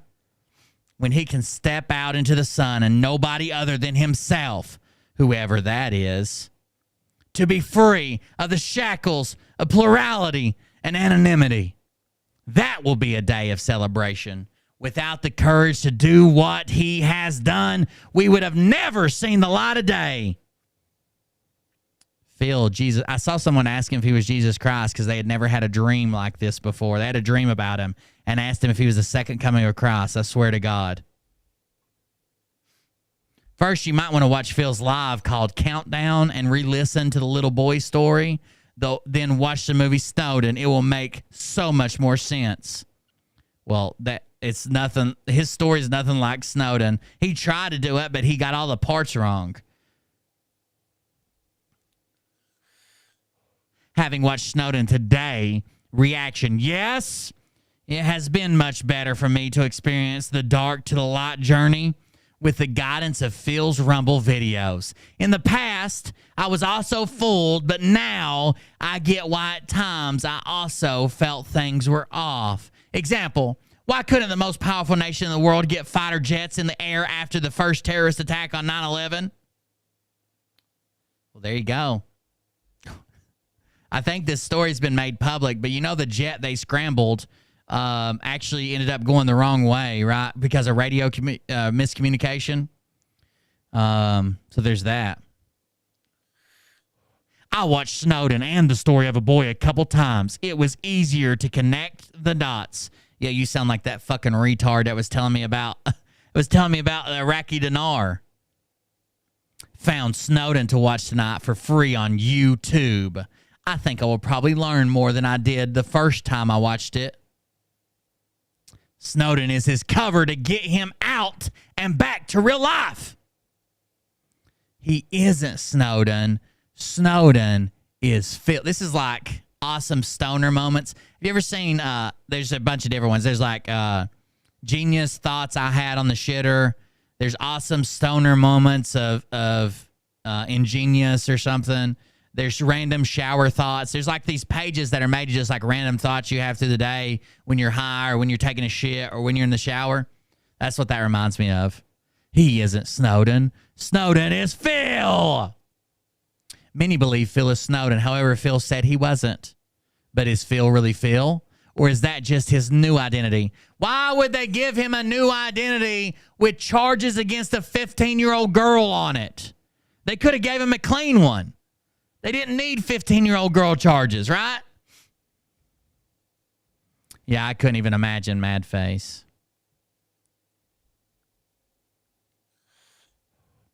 So when asked, Phil, are you Snowden? He could say no because he isn't really Phil. But he is really Snowden. So when they say, Phil, are you Snowden? He can say no, not because he isn't Snowden, but because he isn't Phil. Got it?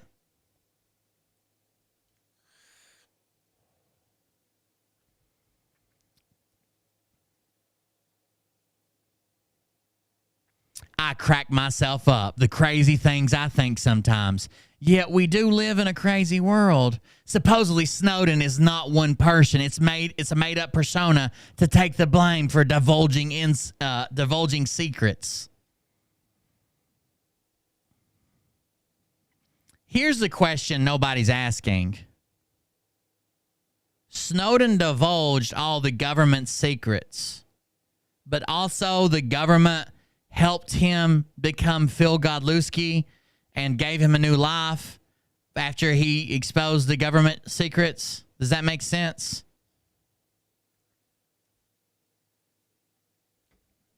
These are not the dramatic readings, I promise you. They're actually got my name in it, so I'm going to do a couple, then I'll probably call it a night. I'm going to go live during the day tomorrow for a couple things. And if you guys are interested, I'm going to do a Patreon show, a makeup show tomorrow. So if you want to join Patreon, you're more than welcome. I'm going to go live I got carried away on the dinar thing, but I'm going to do a Patreon show tomorrow, probably a 2-hour Patreon show tomorrow for all levels. If you want to join Patreon. Plus, I'm going to try to do a game stream. Tomorrow's Sunday. I shouldn't have a whole lot to do. So I'll probably do both of them tomorrow if you're interested. And I'm going to try to game during the day, then do a free show, then do a Patreon show. My back is feeling a little bit better, but I got carried away here. The Patreon show will be after the free show. So what I'd like to do is play games during the day, start the main show at like 7 or 7:30, go to 8, maybe 8. Then I'd go till 10, 8, 9, like 9 or 10 with the free show. And then after that, the Patreon show. Those are all Eastern Standard Times. Let's see. So the first one misspelled my name. So let's see if I can find that first. The lottery ticket. No. Here we go. Somebody named MP absolutely loves me over on Phil's chat, okay? MP. And MP says, Will Bird. You know, it's always going to be good when they try to name me by my name. Like people don't fucking know me, or like I've hidden my name from someone. Will Bird, sad, wee little man. A sad, wee little man was he. No, it doesn't say that. It just says, sad, wee little man. He is crazed with obsession for Phil and everything he has. Even his beautiful fiance, Kari. They misspelled Carrie. They spelled it Kari. But yet they put the fucking little accent mark over the E in fiance, but they misspelled Kari. In case you're wondering. He is crazed with obsession for Phil and everything he has. Even his beautiful fiance, Kari. He needs medical help like 12 months or years ago. Oh, and years ago. I've got news for you. 12 months is years ago, lady. 12 months is years ago. Or at least a year ago. He needed medical help like 12 months and years ago. So this all started because there was another post that said WB. It says MP, the same person before this, one I just read, says, if anyone has been around long enough to hear WB, he is saying the same crap he spews hate and jealousy, stalking behavior towards Phil. Otherwise, he would not have a channel to make his money. 100% bullseye clown shit emoji boom. What do you think about that?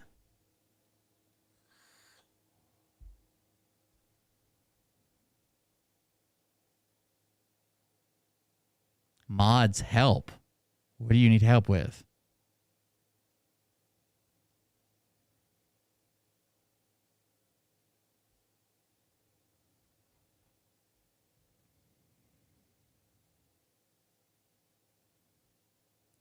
Oh, okay. He would, to make his money, boom. There's a response to that. Let's see where it's at. So there's a bunch of bots over there. It feels, I think he just come up with these new rules that he lets people, argue or whatever in his chat now because he doesn't want to, moderate it because like nothing gets deleted over there. It takes forever to get deleted. There's like 2 fucking mods over there. Both of them are bots and Carrie. That's it. They don't realize they are bringing more attention to the chat and more people will jump on to see what's going on. After all we have been through, huh? We are not weak and can handle this child's play. There you go. Congratulations.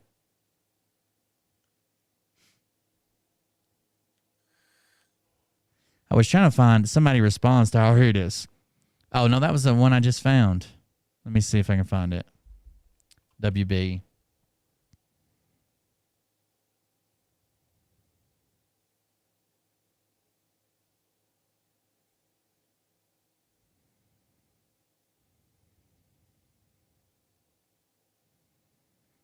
Where is this one at? Hold on. Crooked and Corrupt.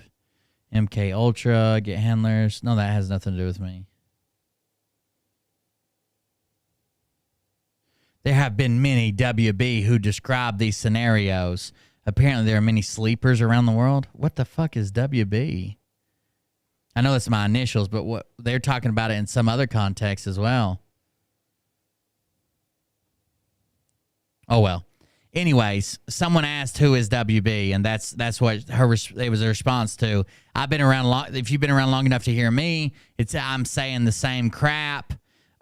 Spew hate and jealous stalking. One of them said, well, that's the one I want to find. Hold on.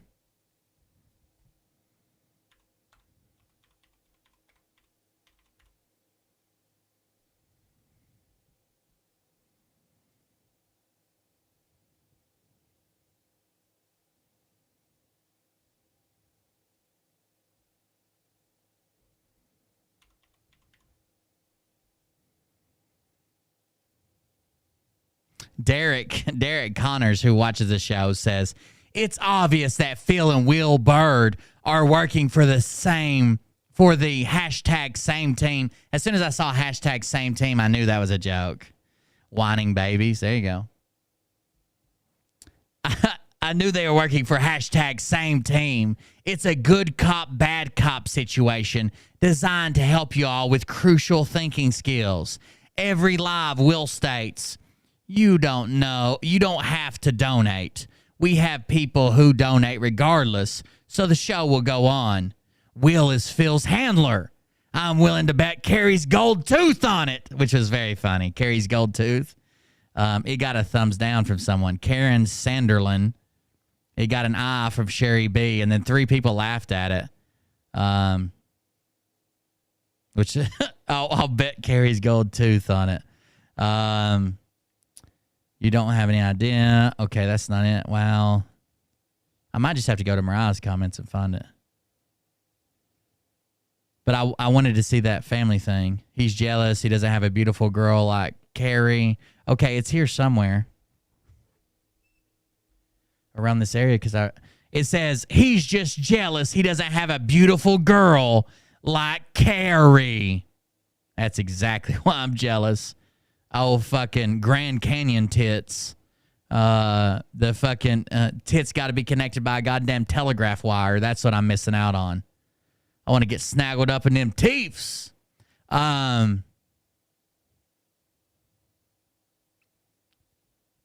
me go back to Mariah. She's got most of them, and they might have deleted some of them anyways. A new good clip. 128.6K. I should use my channel points. Yeah, you should. Everybody just plays the yeet, though. That's about it. All right, let me go to these, and then we'll read those, and we'll probably sign off, guys. It'll be a dramatic reading if you want to stick around for it. If you don't, that's cool, too. Let's go to photos. Screenshots. Oh my God. What do you want? What do you want? I didn't ask you to send these. Oh my God. Now that program's froze. What did you do, Mariah? God damn you.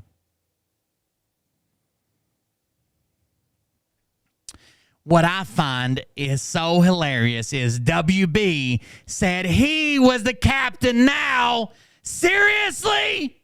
100% bullseye clown shit. Laughing slanted, upside down, laughing slanted. Which is very good. I always enjoy those.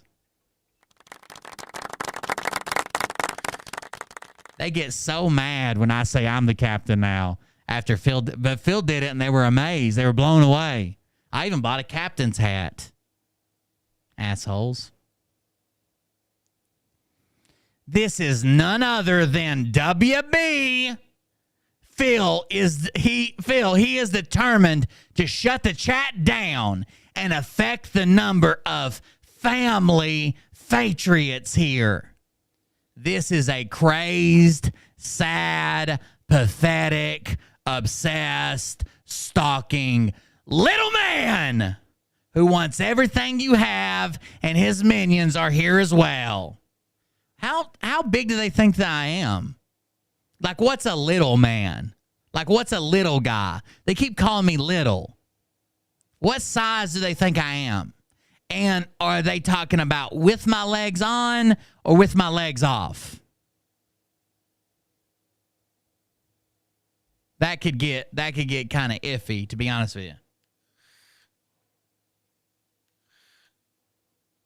I'm 6 foot tall. I'm 6 foot tall and should probably weigh about 220 pounds. I weigh more than that, but I should probably weigh about 220 pounds. When I get down to like close to 200, which the Army wanted me to be, I look like a meth head.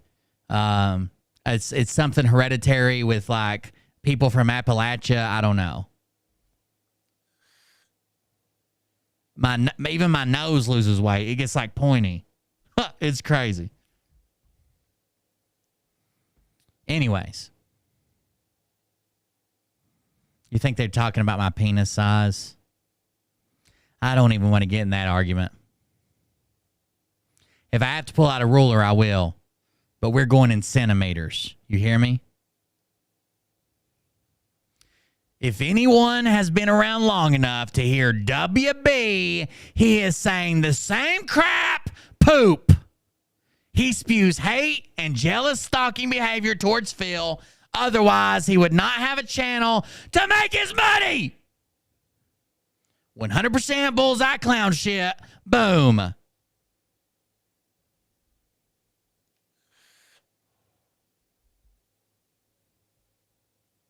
They think I'm a midget. I don't know why they think I'm so small. Like I've clearly said, like even by Army standards, which they're really strict when they weigh you or when they measure you, like they do it barefoot and you got to like look at this mark on the wall. And if your head's tilted, they like fix it and shit. Like they're really strict. Even by Army standards, I'm 6 foot. Because all through like school and shit, they would list me like on the programs. They would list me at like when I was a senior, at least, I guess. They list me at like 6'1", 6'2", because, you know, coaches, first of all, they're probably just trying to make me look bigger than what I was and fill out my stats a little bit. Second of all, like it wasn't an accurate measurement. Sometimes we had fucking cleats on. Who knows? But like the Army measures you barefoot and everything. Sue Nelson chimes in. Will Byrd is a vulgar idiot, in my opinion. He thinks he is a legal expert. He is not. If I am not mistaken, weren't those documents he went over documents from the first trial? Yeah, I'm going over documents from 2010, calling them fucking new. You got me. I tried to watch him one night just to see what he was saying, and I finally just couldn't take any more of him and his nonsense. What you think this is? The Ronald McDonald fucking Playhouse? No, this is YouTube! You better be fucking serious when you come in here. It's a Sparta. Let's fucking kick them down the YouTube well. Yeah, I was here years before Phil. I'll be here years after Phil, I'm sure. I can already see that Phil's doing what I predicted a long time ago. It's been a long time since I said this, but that Phil's going to try to turn into just a news channel and try to tell people that he was fooled too, and you guys should feel sorry for him.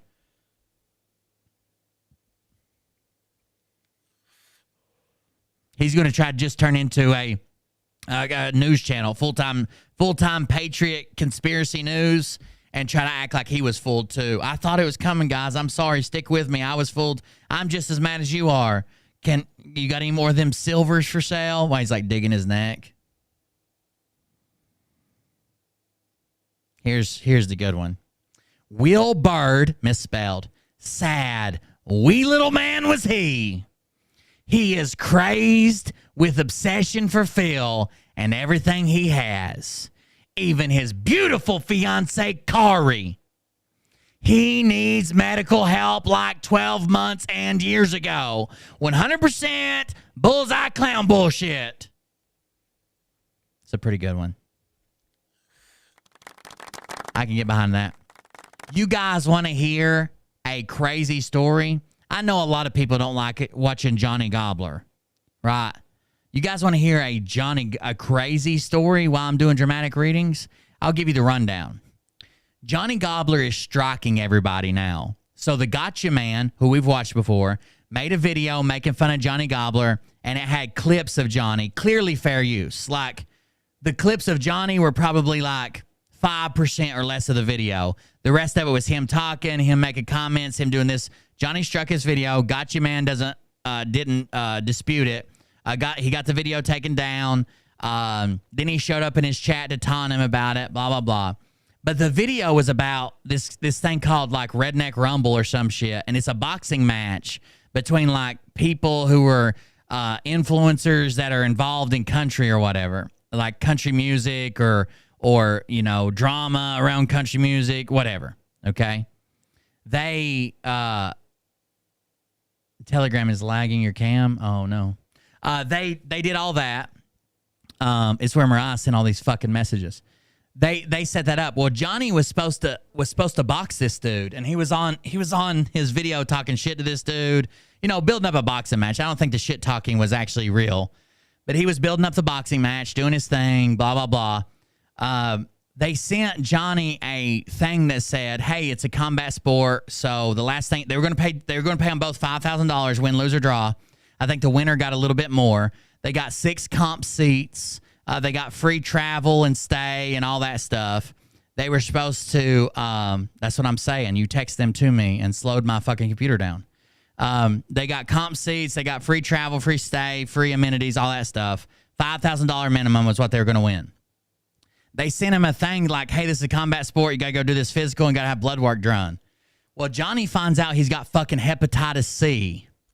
And he tries to say that hepatitis C will go away just on its own. And he knew he had it a long time ago from when, first of all, he tries to say that just he hurt his rib and he couldn't do the match. So then people start calling him out saying, "We knew you'd bail. We called it. We knew you wouldn't be there. We knew." Then he comes out and says he's got hepatitis C and that he got hepatitis C back when he used to shoot up. And technically, the hepatitis C virus will go away sometimes. It's like less than half of people who get it, but still, sometimes it will go away. But they're not testing for the live virus. They're testing for the antibodies. So the antibodies, if you've had hepatitis C, will always be there. You have to go to the next level testing where they actually see if there's live virus, right? The antibodies will always be there. So he says, "I knew I had it, but on my last test, I tested negative," which is a lie. He would still test positive for the antibodies. It would just be the next stage of the test. They would say, "Oh, you got the antibodies. You must have had it before, but you don't have it." Never sought treatment, never went to get any treatment or anything. So now it popped up that he had it, and now he can't box. So he makes a video saying, I've got hep C, I can't box, blah, blah, blah, whatever. So then people, go ahead, haters, hate on me for having hep C. So the country music guy comes over there that he was going to fight. I can't even remember the guy's name. That he was going to fight. He comes over to his thing and says, oh, well, in all seriousness, sorry I called you out or blah, blah, blah. Take care of yourself. Get well. Sorry you found this out. Blah, trying to be the bigger man. And Johnny apologizes for saying shit about his dad because they were fighting in the comments of the last video. And Johnny, of course, said some shit about his dad or something stupid. Okay. Well, then Johnny comes out with a new video saying, this whole thing is my... No, it wasn't Cashville. This whole thing was my idea. This whole thing was my idea. And I got the stars here. I'm the reason people are paying attention to it because the guy who I was supposed to fight wouldn't have even known about it if I wouldn't have posted about it on Facebook. He's the one who sent a message on Facebook to Struggle Jennings that we should go. And then the promoter reached out to him in my comments and I should still get paid. I didn't know there would be a drug test. I didn't know that this was going on. I didn't know that I wouldn't be allowed to box if I had hepatitis. It's not my fault. I'm ready to go. I told them I'd sign a waiver. It's their fault for breaking the fucking contract with me or whatever. Right? So he comes out and says that.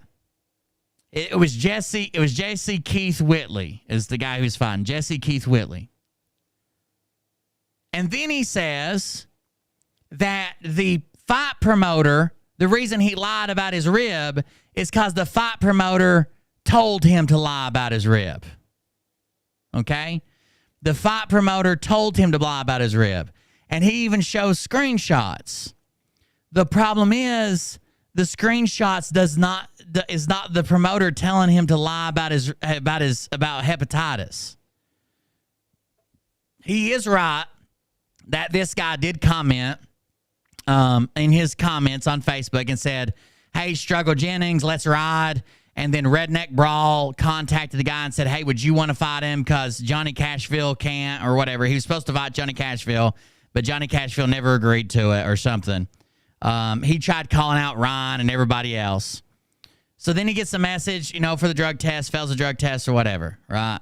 And that he was positive for the drug test, all that stuff. And he's like, I wouldn't have backed out. That's $5,000. I was ready to go. I've never had $5,000 in my life or what he said, whatever. So he shows screenshots of this fight promoter trying to call him. And when the fight promoter tries to call him, it says, I have an idea. Please call me. Then the promoter says, I need to let Jesse know that the fight between you and him is canceled. What do you want me to tell him? What do you want me to tell him the reason is for you not fighting? So it sounds like the fight promoter was trying to be nice and trying to not get some type of HIPAA complaint, right, for releasing somebody's medical history because Johnny hadn't publicly said it at this point. So the fight promoter's like, I need to know what to tell him. I need to know what to tell him. Please tell me what to tell him. And he asked him like a bunch of times because I'm sure he's trying to set up another match because it's happening on March the 4th or some shit, like right around the corner. So Johnny claims that this is the fight promoter telling him to say he hurt his rib. But that's not what it says. He just keeps... So the guy was anxious to get an excuse. What do you want your excuse to be? What do you want? What do you want? And he could have even suggested, you want me to tell him you hurt your arm, your leg, your ribs, or what? But the guy never forced him to lie. You can't force somebody to fucking lie. That's basically impossible, right? Somebody made that choice on their own. But now Johnny says, here, I'll let you listen to it. He'll probably fucking copyright strike me, but I'll take his ass to court. This is absolutely fair use. We're just going to listen to the audio. But then after he makes all of those videos, he makes this one. And yes, I will be talking to a lawyer Monday. I sure will be doing that. I signed a contract. Even though I didn't fight, I still signed the contract. The contract literally stipulates you get paid for fighting, not for signing a contract. I didn't back out from the fight. I still deserve the money. So I'm going to talk to a lawyer. And yes, I will be talking to a lawyer Monday. I sure will be doing that. I know it sounds like he's standing in a automated car wash, but that's just his phone and his project's apartment. RF interference, EMFs going off everywhere around his head, electromagnetic pulse and fields and shit. That's just part of it. I signed a contract. Even though I didn't fight, I still signed a contract. He's literally said he's suing everybody, including YouTube and me. I didn't back out from the fight. I still deserve the money. So I'm going to talk to a lawyer. And yes, I will be talking to a lawyer Monday. I sure will be. I can guarantee you that the part that you had to have blood work, or at least it said you would have to be approved by the commissioning board, because it's happening in West Virginia, I think is what he said. And the state of West Virginia wouldn't approve him to fight. Nobody can with a communicable disease, like a blood-driven disease. Thank you for that Dono clip. Nobody can fight in it, right? So I'm sure that was in the contract, first of all, right? If you can't legally fight, then you're not fulfilling the contract you said you're going to fight. And just because you said, I didn't back out, you did. When you failed that test, you backed out. Same if you fail a drug test, you forfeit your job, you back out of that job, same way. So now he says he's going to sue them, and he's striking everybody on YouTube. He's got a bunch of hate going on right now. He struck the Gotcha Man, got a video taken down. He lied about his rib. Then he come out and said he didn't know he had hepatitis and was like basically in tears, trying to do this, trying to do that. He's got a lot of shit going on for $5,000 for this other guy. That other guy's fucking would beat the fucking brakes off Johnny. Would beat the brakes off Johnny. There is no winning that fight. There is no winning that fight. There's no fucking way. Let me show you the other guy right quick, and then I'll quit. What did I say? His name? Jason Keith Whitley or something. He's a country music singer. Apparently his dad, Jesse Keith Whitley. Apparently this guy's dad was like a big country music singer.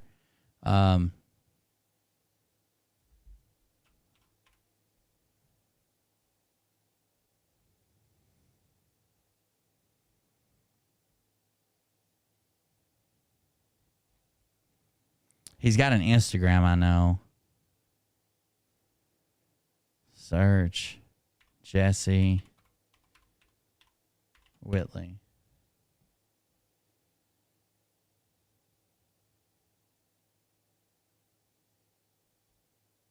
Yeah, this is a big dude. Check this out. This is who crackhead Johnny Gobble was going to fight. Like, I know he's not all muscle. He's not like a competition bodybuilder. But look how much bigger he is. Look how much bigger he is. This guy would have fucking killed Johnny Gobbler. I wish it would have went through. Now, I knew that he was calling people out to fight, and I knew that Johnny Cashville was one of them. They was trying to set something up, but I didn't know this guy was just going to fix it and beat the hell out of him. This guy would have fucking killed. Like, Johnny, the only way Johnny would have won, if he was so fast and so accurate, which he smokes, he's an IV drug user, he fucking busts and snorts his pills all the time and shit. Like, I just don't see him being that fast or that good. But you would literally have to be so fast. This guy is so much bigger than you that he can't land a punch. One punch could be anytime. One punch could be the one that drops you.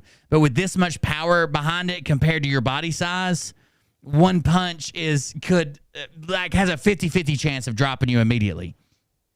So he would have to be so fast, he would have to like dodge a punch, get to the side, and try to punch this guy in the fucking temple. That's going to be your only chance. Like, you're gonna have to bop that head from the side. Like, you're not gonna win this by slugging it out and you land some and he lands some and you land some. That's not gonna happen. This guy's fucking. He would have wrecked him, dude. Wrecked him. I wonder if he's got any more pictures. I'm sure he does. I mean, even when he's on stage, like his profile picture, he's a big dude. He would have wrecked Johnny. He would have wrecked Johnny for sure. Jesus. Anyways, back to the dramatic readings. I got more. Where do we end? Like, Even his beautiful fiancee, Kari, he needs medical help like 12 months and years ago. 100% bullseye clown shit. He's just jealous he doesn't have a beautiful girl like Carrie. I love when you click the emojis now. Like if you click the shit emoji, it rains like turds on the post. You click the laughing emoji, it puts like ha ha ha's everywhere or whatever. That's pretty good. Check this out. MP's got me. Everything WB is typing out in his messages, I have records on from his YouTube channel. Godspeed, Patriots!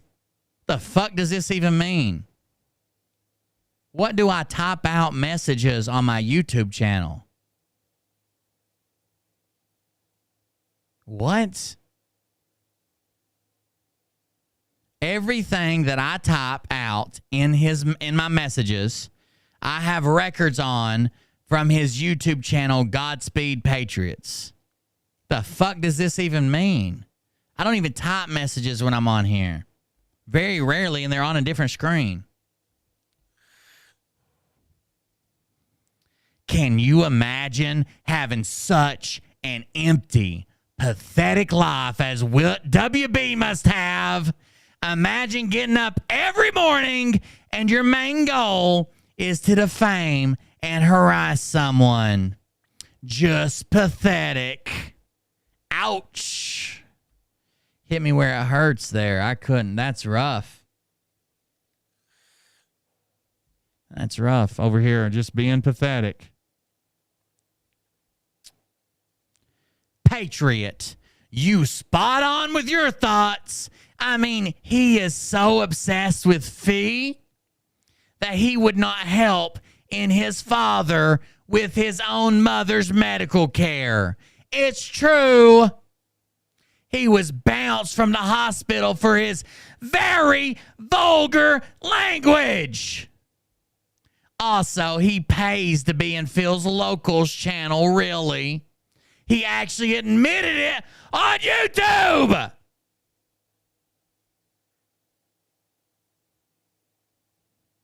But none of that's true. None of that's true. 0% of that's true. But thanks. It's flattering. I like when they think I'm everywhere. Behind every corner, under every bed, in every fucking shadow. I'm just there. I'm just there. Dramatic reading is the best. Dramatic reading is the best. It always is the best. Here's one from Chris. It says it's been marked safe for stream. Let's see what it is. If you have backups of all my shows, I'd like them. I'm going to talk to the patrons about something tomorrow during the show, but I guess I can drop it here. I bet a bunch of people have already left. I'm thinking about buying a big-ass hard drive. And every Patreon show, I'm talking about like a 16 or like 32 terabyte fucking Iron Gate hard drive, maybe even an enclosure with several hard drives, and backing up all the Patreon shows in disc format.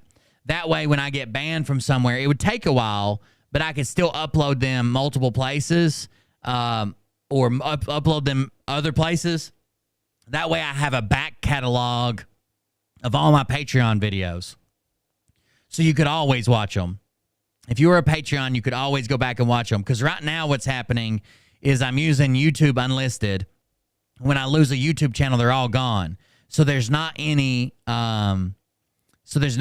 fucking like replays up right now, which sucks. But I don't advertise that like part of my Patreon is you get all the replays. You do get next day replays and stuff, but I wish I had all. Could you imagine how great it would be to have all my old videos that have ever been banned? Like, I had some great ones.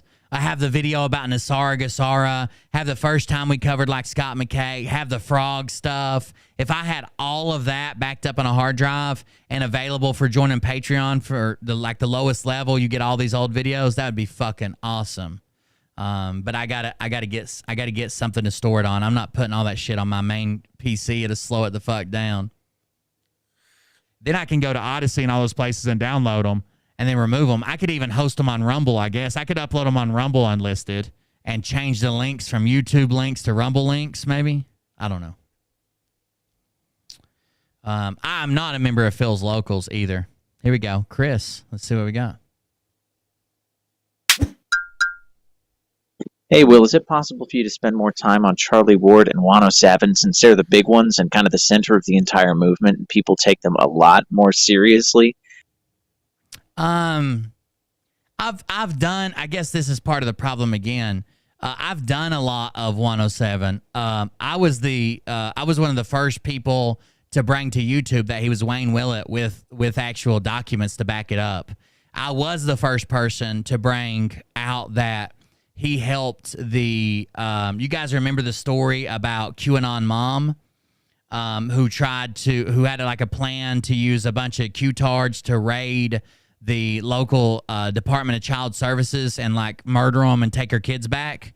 107 was her contact that put her in touch with other Q-tards. Now, he didn't do anything illegal. He wasn't charged, but he was the person that she contacted to find other people in her area to get them. I brought that to YouTube. We exposed Gene Decode for the first time ever on YouTube. Wayne Willett was always the name 107 being Wayne Willett was always out there, or for a long time was out there on the internet, but no one had widely publicized it or had the documents. I showed up with the court filing that named Wayne Willett, that named 107, and that named W, the government insider. That's all three of his aliases, along with Phil McConnell in court. I used to do Charlie Ward quite a bit. If you go back to some of Charlie's old videos from like 2 years ago, he mentions me a couple times. He tells people that I'm a pedo. He tells people that I work for the CIA. He tells people that I'm in charge of the American court system. The reason I quit covering Charlie Ward is because like the British people, I thought did it better. And I felt like I was just overlapping what they did. I quit covering Wayne or 107 because I thought he was getting out of it. He was moving to like the political side and making less appearances, moving into midterms. He was trying to get a bunch of secretaries of states and shit like that, secretaries of states, people like that elected, and I thought he was getting out of it. But I still covered him occasionally when he would appear on Nino. But all my back catalog's gone, so I guess most people don't know that now. But yeah, I can cover them some more. Sure. Thank you for the donation. I appreciate it. Thank you. Anyways, back to the dramatic reading. I used to be close to some of like the British YouTubers that covered them, and I felt like I was just remaking their videos a lot of the time. But I haven't spoke to most of them, and I don't even know what content they make anymore, to be honest with you. All right, here we go. I know Phil made him look smart when he did not even see the setup. So they're saying I know Phil made him look smart. Phil made me look smart, but I did not even see the setup. This guy even went to links to know every square inch of Phil and Carrie and their children's home. He is all into every inch of Phil's life. That is not someone hitting on all fours. Just saying. I want to be honest here. I've hit a mini when they were down on all fours. Some in the shower, leaned up, a towel rack, occasionally over a cabinet or a countertop, many over a picnic table out in the park, once on a tennis court net, several times in the sand, a couple times in public swimming pools. But yeah, hitting it when they're down on all fours is not that hard. You just kind of get in behind them. I've got some natural curvature that kind of leads me right down the valley of happiness, if you know what I mean. But I'm assuming that's not what you meant, huh? Is that not what they meant? So I've never heard this saying, hitting on all fours. I have heard the saying, firing on all cylinders or firing on all four cylinders. Hitting on all fours, I've never heard this saying. Is this a common saying somewhere? That's someone. That is not someone hitting on all fours. Is that a common saying to someone else? I've heard firing on all cylinders, firing on all four cylinders, firing on 8 cylinders, whatever. But I know there's a card game called All Fours. It's played with 4 people and the whole deck of cards. You split into 2 teams of 2. It's a card game that I learned in jail one time. I don't know. I don't know what the fuck that means. Usually you just hear hitting on all cylinders. But I guess if you run into like some import guys, they'll say hitting on all 4 cylinders. But I've never heard hitting on all 4 or firing on all cylinders, firing on all 4. I've never heard hitting on all 4. All 4 what? All 4 what? Whatever. Also, I do not have every square inch of Phil and Carrie and their children's home. How the fuck would I have memorized every square inch of their home? And if you think Phil set me up in our interview, you haven't watched the fucking interview. Like, you just haven't fucking watched it. Phil lies through his fucking teeth so bad that people in the chat in real time are saying, why did Phil just say that? He told us last week, last month, last year that this. Why is he doing this? Why is he saying this to this guy? What's this guy? Has this guy got something on him? There were people that had come to the Phil fans that had come to the conclusion that I had blackmail on him, and that's why he was performing so shitty. Hitting on all 4 wives. That could be a thing. That could be a thing. I didn't think about that. Thank you very much for the suggestion. I appreciate it. God, I got too many open. All right, next one.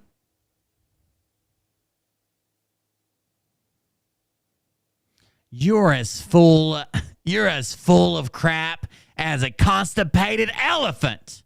My emotions are just fine, and those who accuse others need to bring receipts. And I know for a fact that you have none. Go back and inform Will that his minions are lost in Phil's channel. Pamela Joned. You want me to tell you why her name is Pamela Joned? Well, she joined 2 years ago in Telegram, and when she went to spell Jones, she hit the D instead of the S because they're right beside each other. And to this fucking day, she still hasn't noticed. 2 fucking years ago, Pamela fucking Joned has still not noticed that she hit the D instead of the S. She's the only Pamela Joned on Telegram. She's probably the only Pamela Joned in existence. To this day, she still has no idea. No idea. That tells me that you're too old for this, okay? You're too old for this. Back off. We'll handle it from here, Granny. You'll be all right. You'll be all right. No big deal. No big deal. Jesus Christ, this lady is fucking... You couldn't even spell your name right. You got something to say to me? You misspelled your own name. Pamela Joned. Next. Oh, also, I don't send people anywhere, including to Phil's chat. They're not lost because I did something. You don't need to tell me. Tell them. So someone says, Will Byrd went over to all 200 plus court documents. Here, I got them in backwards order. Here it is. Will Byrd went over all 200 plus court documents, transcripts on Phil's case. And in my opinion, it doesn't look like Phil will win this case. This is in his own chat. That's a Kathy H picture. No, that's someone else. It just, I know the other lady that's got varicose throat veins and looks old as fuck. Will Byrd went over 200 plus. This is in his own fucking chat from his own followers. It doesn't look like Phil will win this case. Okay.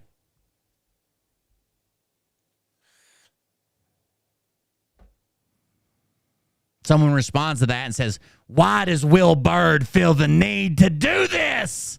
Like I'm doing something dramatic or something over the top or even something illegal. Why do you feel the need to do? Why did I read a public document? Why the fuck not? Have you ever read a public map in the mall? I'm sure you have. You're just the right age to where every time you go to the local mall, you're upset about it and you have to read the map because you forgot where the stores are. Damn, mall keeps moving all my favorite stores. Jesus Christ. That's a public document. I see the WB morons and other various trolls are back spamming the channel. Empty lives and empty heads. They are good for a laugh, though. Smiling, laughing with a slant. That's like laughing in cursive. I don't know what they're talking. I don't even fucking go over there. Damn sure don't send nobody over there. I don't know what they're talking about. Phil's new chat channel is absolutely full of fucking bots. Full of bots. They don't have no screening process. You just join in. And again, he only has Carrie and him are the only mods. The other two things are bots that he's running, and that's it. That's it.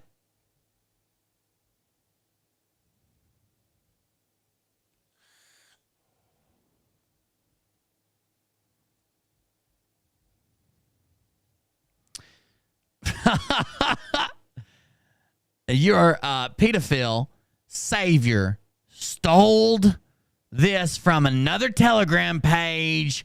When are you all going to wake the fuck up? He is a nobody who knows nothing, and I read all 203 pages of the transcripts from court. And it is clear that the pedophile is not winning. Tell me what the fuck is wrong with you people? What the fucking planet are you on? You all are so fucking stupid. He admitted to having a sexual relationship with the victim, and he admitted that he continues to text her to read the fucking transcripts. People, wake up. And as far as you, pedophile, I don't give a rat's ass about your stupid filmandments. Fuck you, piece of shit, pedophile, grifting slug. Your empire is falling, and we are laughing at you. The whole world is. I'm sure you'll block me for exercising my freedom of speech. Hell, you'll probably add me to your list of lawsuits. That won't happen. Thanks for the laugh of this group chat. You all are seriously demented. Oh, and Carrie, you are fucking trash, straight up trash. And I will remind not to say I'm saying these things because I'm jealous. No fucking way am I of those twits. I'm just laying down facts. Prove me wrong, pedophile. That was a pretty good one, actually. It's from Mama Dukes. Mama Dukes. Good job, Mama Dukes. An attorney can likely get you approval faster than if you did a SSD. Oh, here it is. Patel is the devolution guy, no longer relevant. Sather is just a piece of shit that attacks only other truthers. He is the rich guy's cold beer confessional.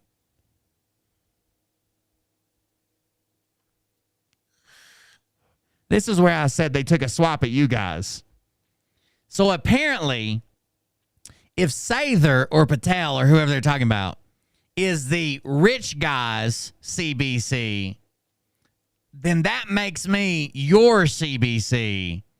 And apparently you guys are the poor guys. You guys are the poor guys. Sorry. They called it out. You guys are the poor guys. And if you were richer, then you'd be watching Sather or Patel. Now you know. Hate to break the news to you, but we're all poor. Truth hurts, don't it? Told you it wouldn't be pretty. It will not be pretty. Oh. I understand. Oh, it says, I get being let down. We're all beyond emotional. I understand. I agree. I'm not bashing Phil at all. Or at least I don't mean to. Especially those channels that are jealous, like the cold beer guy. Remember the old saying that if the devil is coming at you, that you must be doing something right. Or he's just the fucking devil. People don't say that if you get carjacked, you must have the nicest car. Or if you get robbed, you must have the most money in your wallet. Or if someone burns down your house, you look like the coldest person in the neighborhood. Why the fuck would the devil be? You're doing something right. Doing something right. Maybe you're doing something wrong. He wants in on it. Hopefully that's why. That was from an answer to Char McQ Coffee from Phosphlox 111. Phosphlox, that's a good name. Grifter Slug. Somebody should snatch that username up for sure. Did I already do this one? Yes. Rich guy. They don't like to scroll right now. Remember the old saying? Okay, got that one. If referring to cold beer, where is that guy from? Anyone know?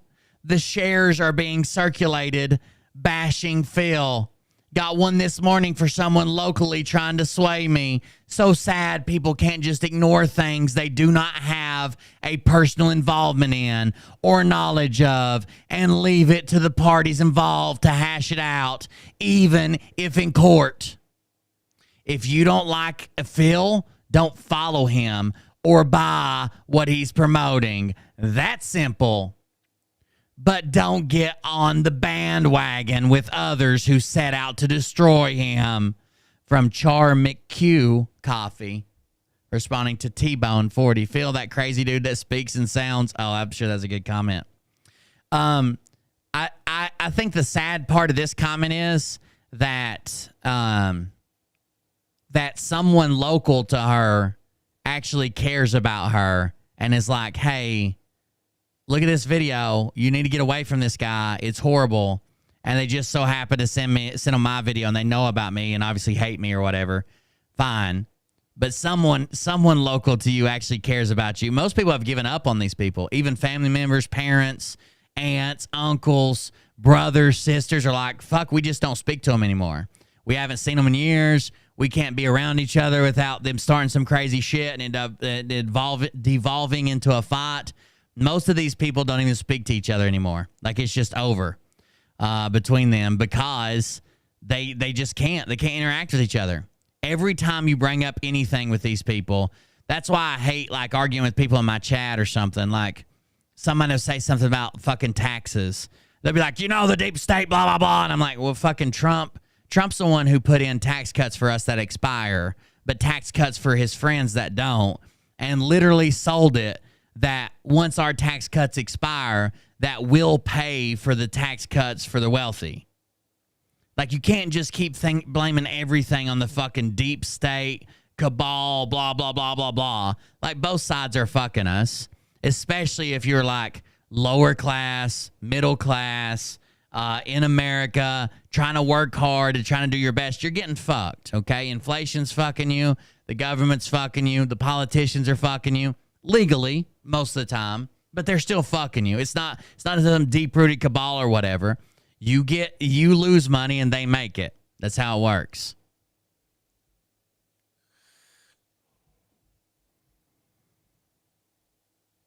No dates. That's all MAGA Mike says. MAGA Mike, wasn't that the Channing Tatum where he was a stripper or something? Magna Mike. Phil, that crazy dude that speaks and sounds like a crazy country boy, this is about me. Phil, that crazy dude that speaks and sounds like a crazy country boy, spent 4 hours the other night trying to expose you. What a loser! Sorry, but you must be desperate if you are following someone else's life but your own. How do I follow my own life?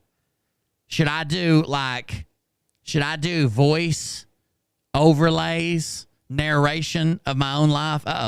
South VA. I certainly can't afford to be a victim of Phil World. Thank you very much for the donation. I hope I didn't miss any. I haven't really been paying attention to them while I've been reading, but thank you very much for that. I appreciate it.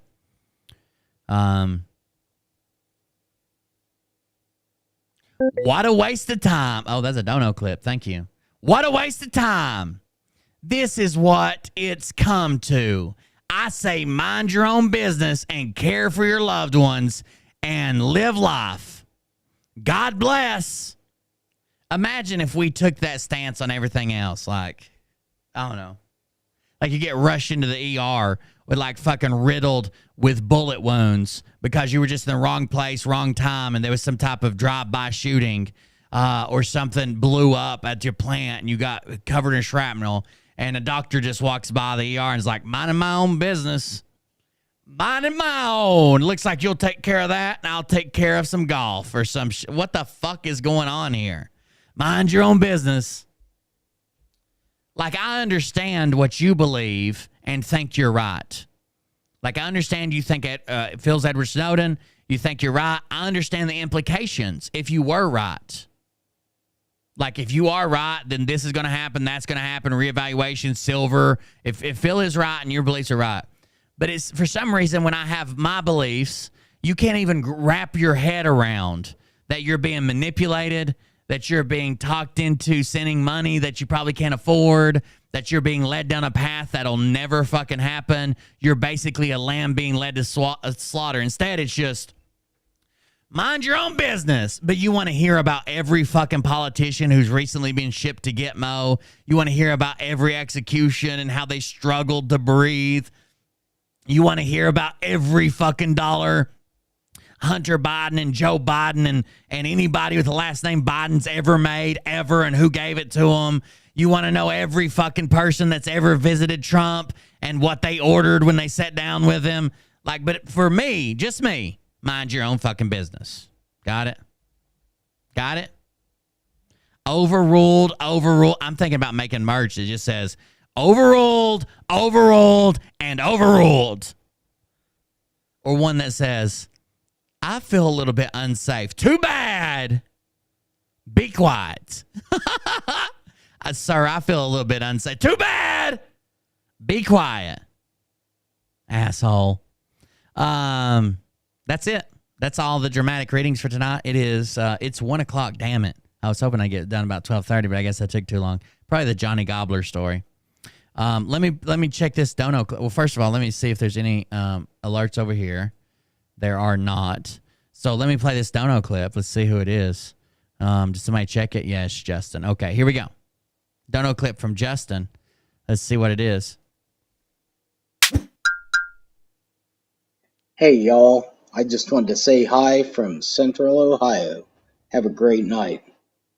Thank you, Justin. Hi from Central Ohio. Hi from Saskatchewan, Canada. That's where I was born and raised, where I'll take my last breath and where I currently reside. So thank you for joining us, guys. Thank you for the support. Thanks for hanging out with me. I appreciate it. Another good show. We'll see how quickly this one gets taken down. Who knows? Thank you all for hanging out with me. Patrons, will be making up some shows tomorrow. I'm going to try to do a gaming stream, a free stream, and a Patreon stream tomorrow. It's a Sunday. It should be a pretty lazy, laid-back day for me. Hopefully I can get some stuff done. I appreciate you guys hanging out with me the whole time. Thank you for the donations and support. Support the show while we're offline by going to coldbeer.fund. I'll turn Dono clips on again free tonight if you just want to try it out.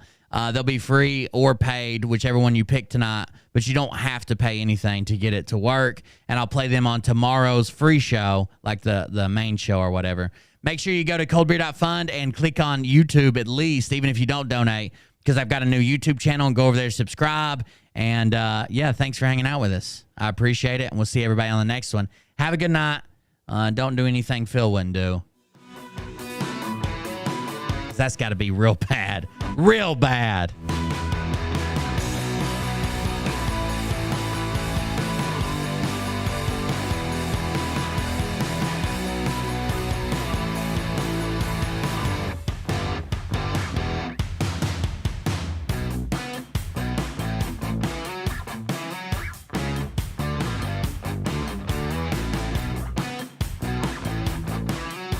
Join Patreon any level. You get the show tomorrow after the free show if you want it.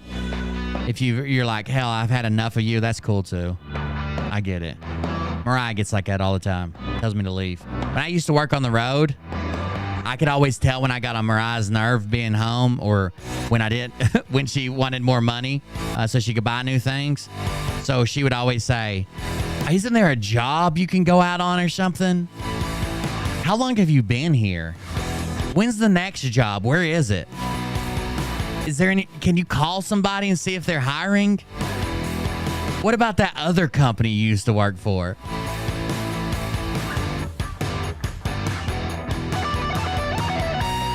You need me to help you load your toolbox? You need me to help you load your box in the truck? I was looking at your Duramax the other day, and man, I thought, wouldn't that son of a bitch look good in fucking Texas or Alaska? It's ready to roam. It's ready to roam, honey. I put some miles on that thing. I know how much you like to drive it away from here.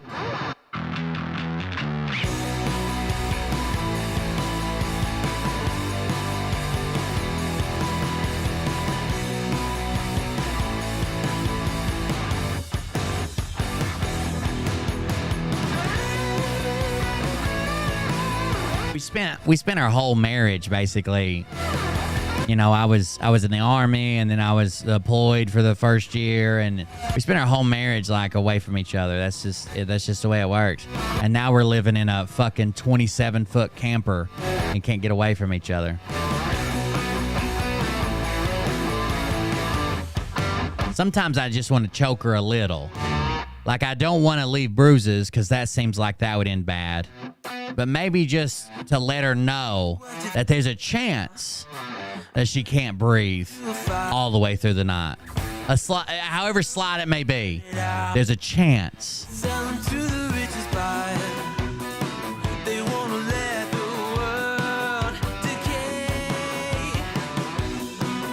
Must be nice, Betsmo. Jesus Christ. Right, you taking notes? I have sex almost every day.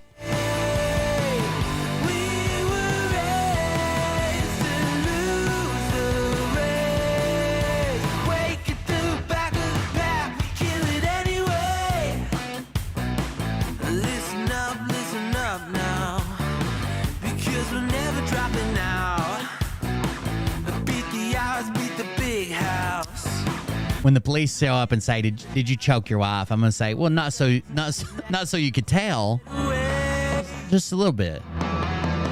This is bigger than ourselves. We won't let the world burn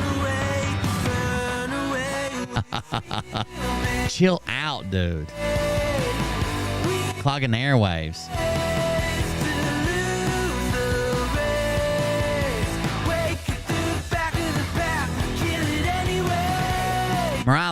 Mariah's favorite is oral. She just talks about it and then falls asleep and snores behind me. But she talks about it a lot.